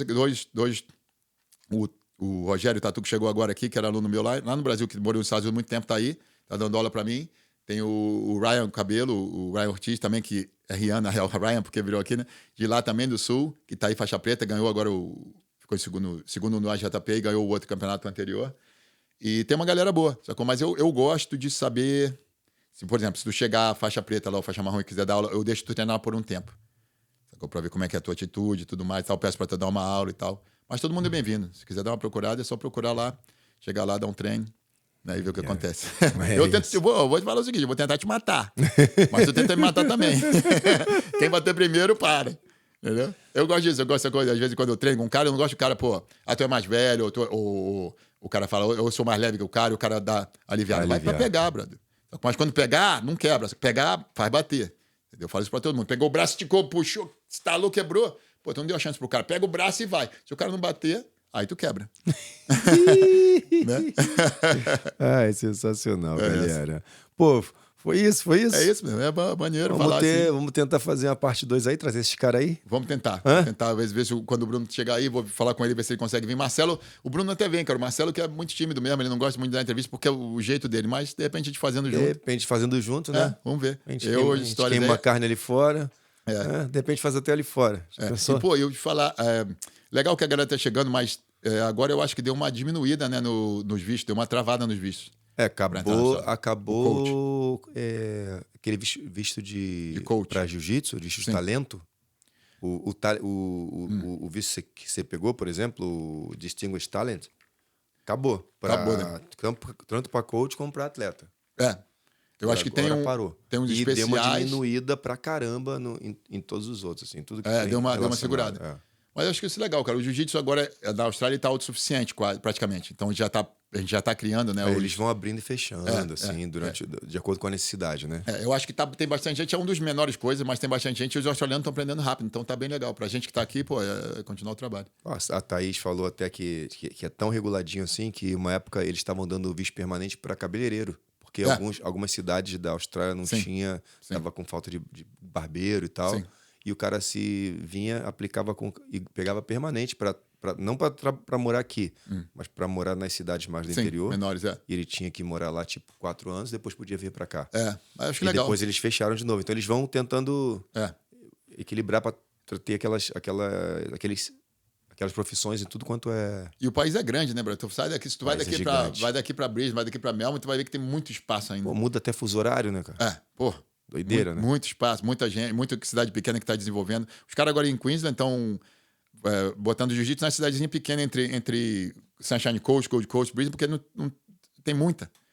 Aqui é mais tá saindo um pouquinho mais para o interior, para Central Coast, para South Coast um pouquinho, porque não tem muita cidade, mas tem muito lugar ainda, tem muito espaço. Mas tá, mano, é bom pra gente, vamos ficar aí, vamos ver o que acontece. Pô, Paulo, obrigado. Paulo Guimarães, galera, esse foi Paulo Guimarães, pô. Tá maluco? Valeu. Pô, consegui, finalmente, ó. E tamo lá agora, o quê? Agora tem um estadual, né, esse fim de semana. 18, a gente começa o circuito da federação esse ano de novo. 18 de maio, 3 de agosto e 23 de novembro. Tem três de novo. Autumn Cup, Winter Cup e Summer Cup. A gente sempre tá nesse ritmo aí da federação. E, de repente, outros campeonatos vindo por aí. Vamos trocar uma ideia. De repente, a gente vai estar lá, né? Vamos lá. De repente, a gente vai estar lá. Claro, certeza. Valeu, galera. Isso foi mais um BJJ Out. Tamo junto. Até a próxima. Obrigado. Obrigado pela disposição. Obrigado por coração. Absurdo. Abraço.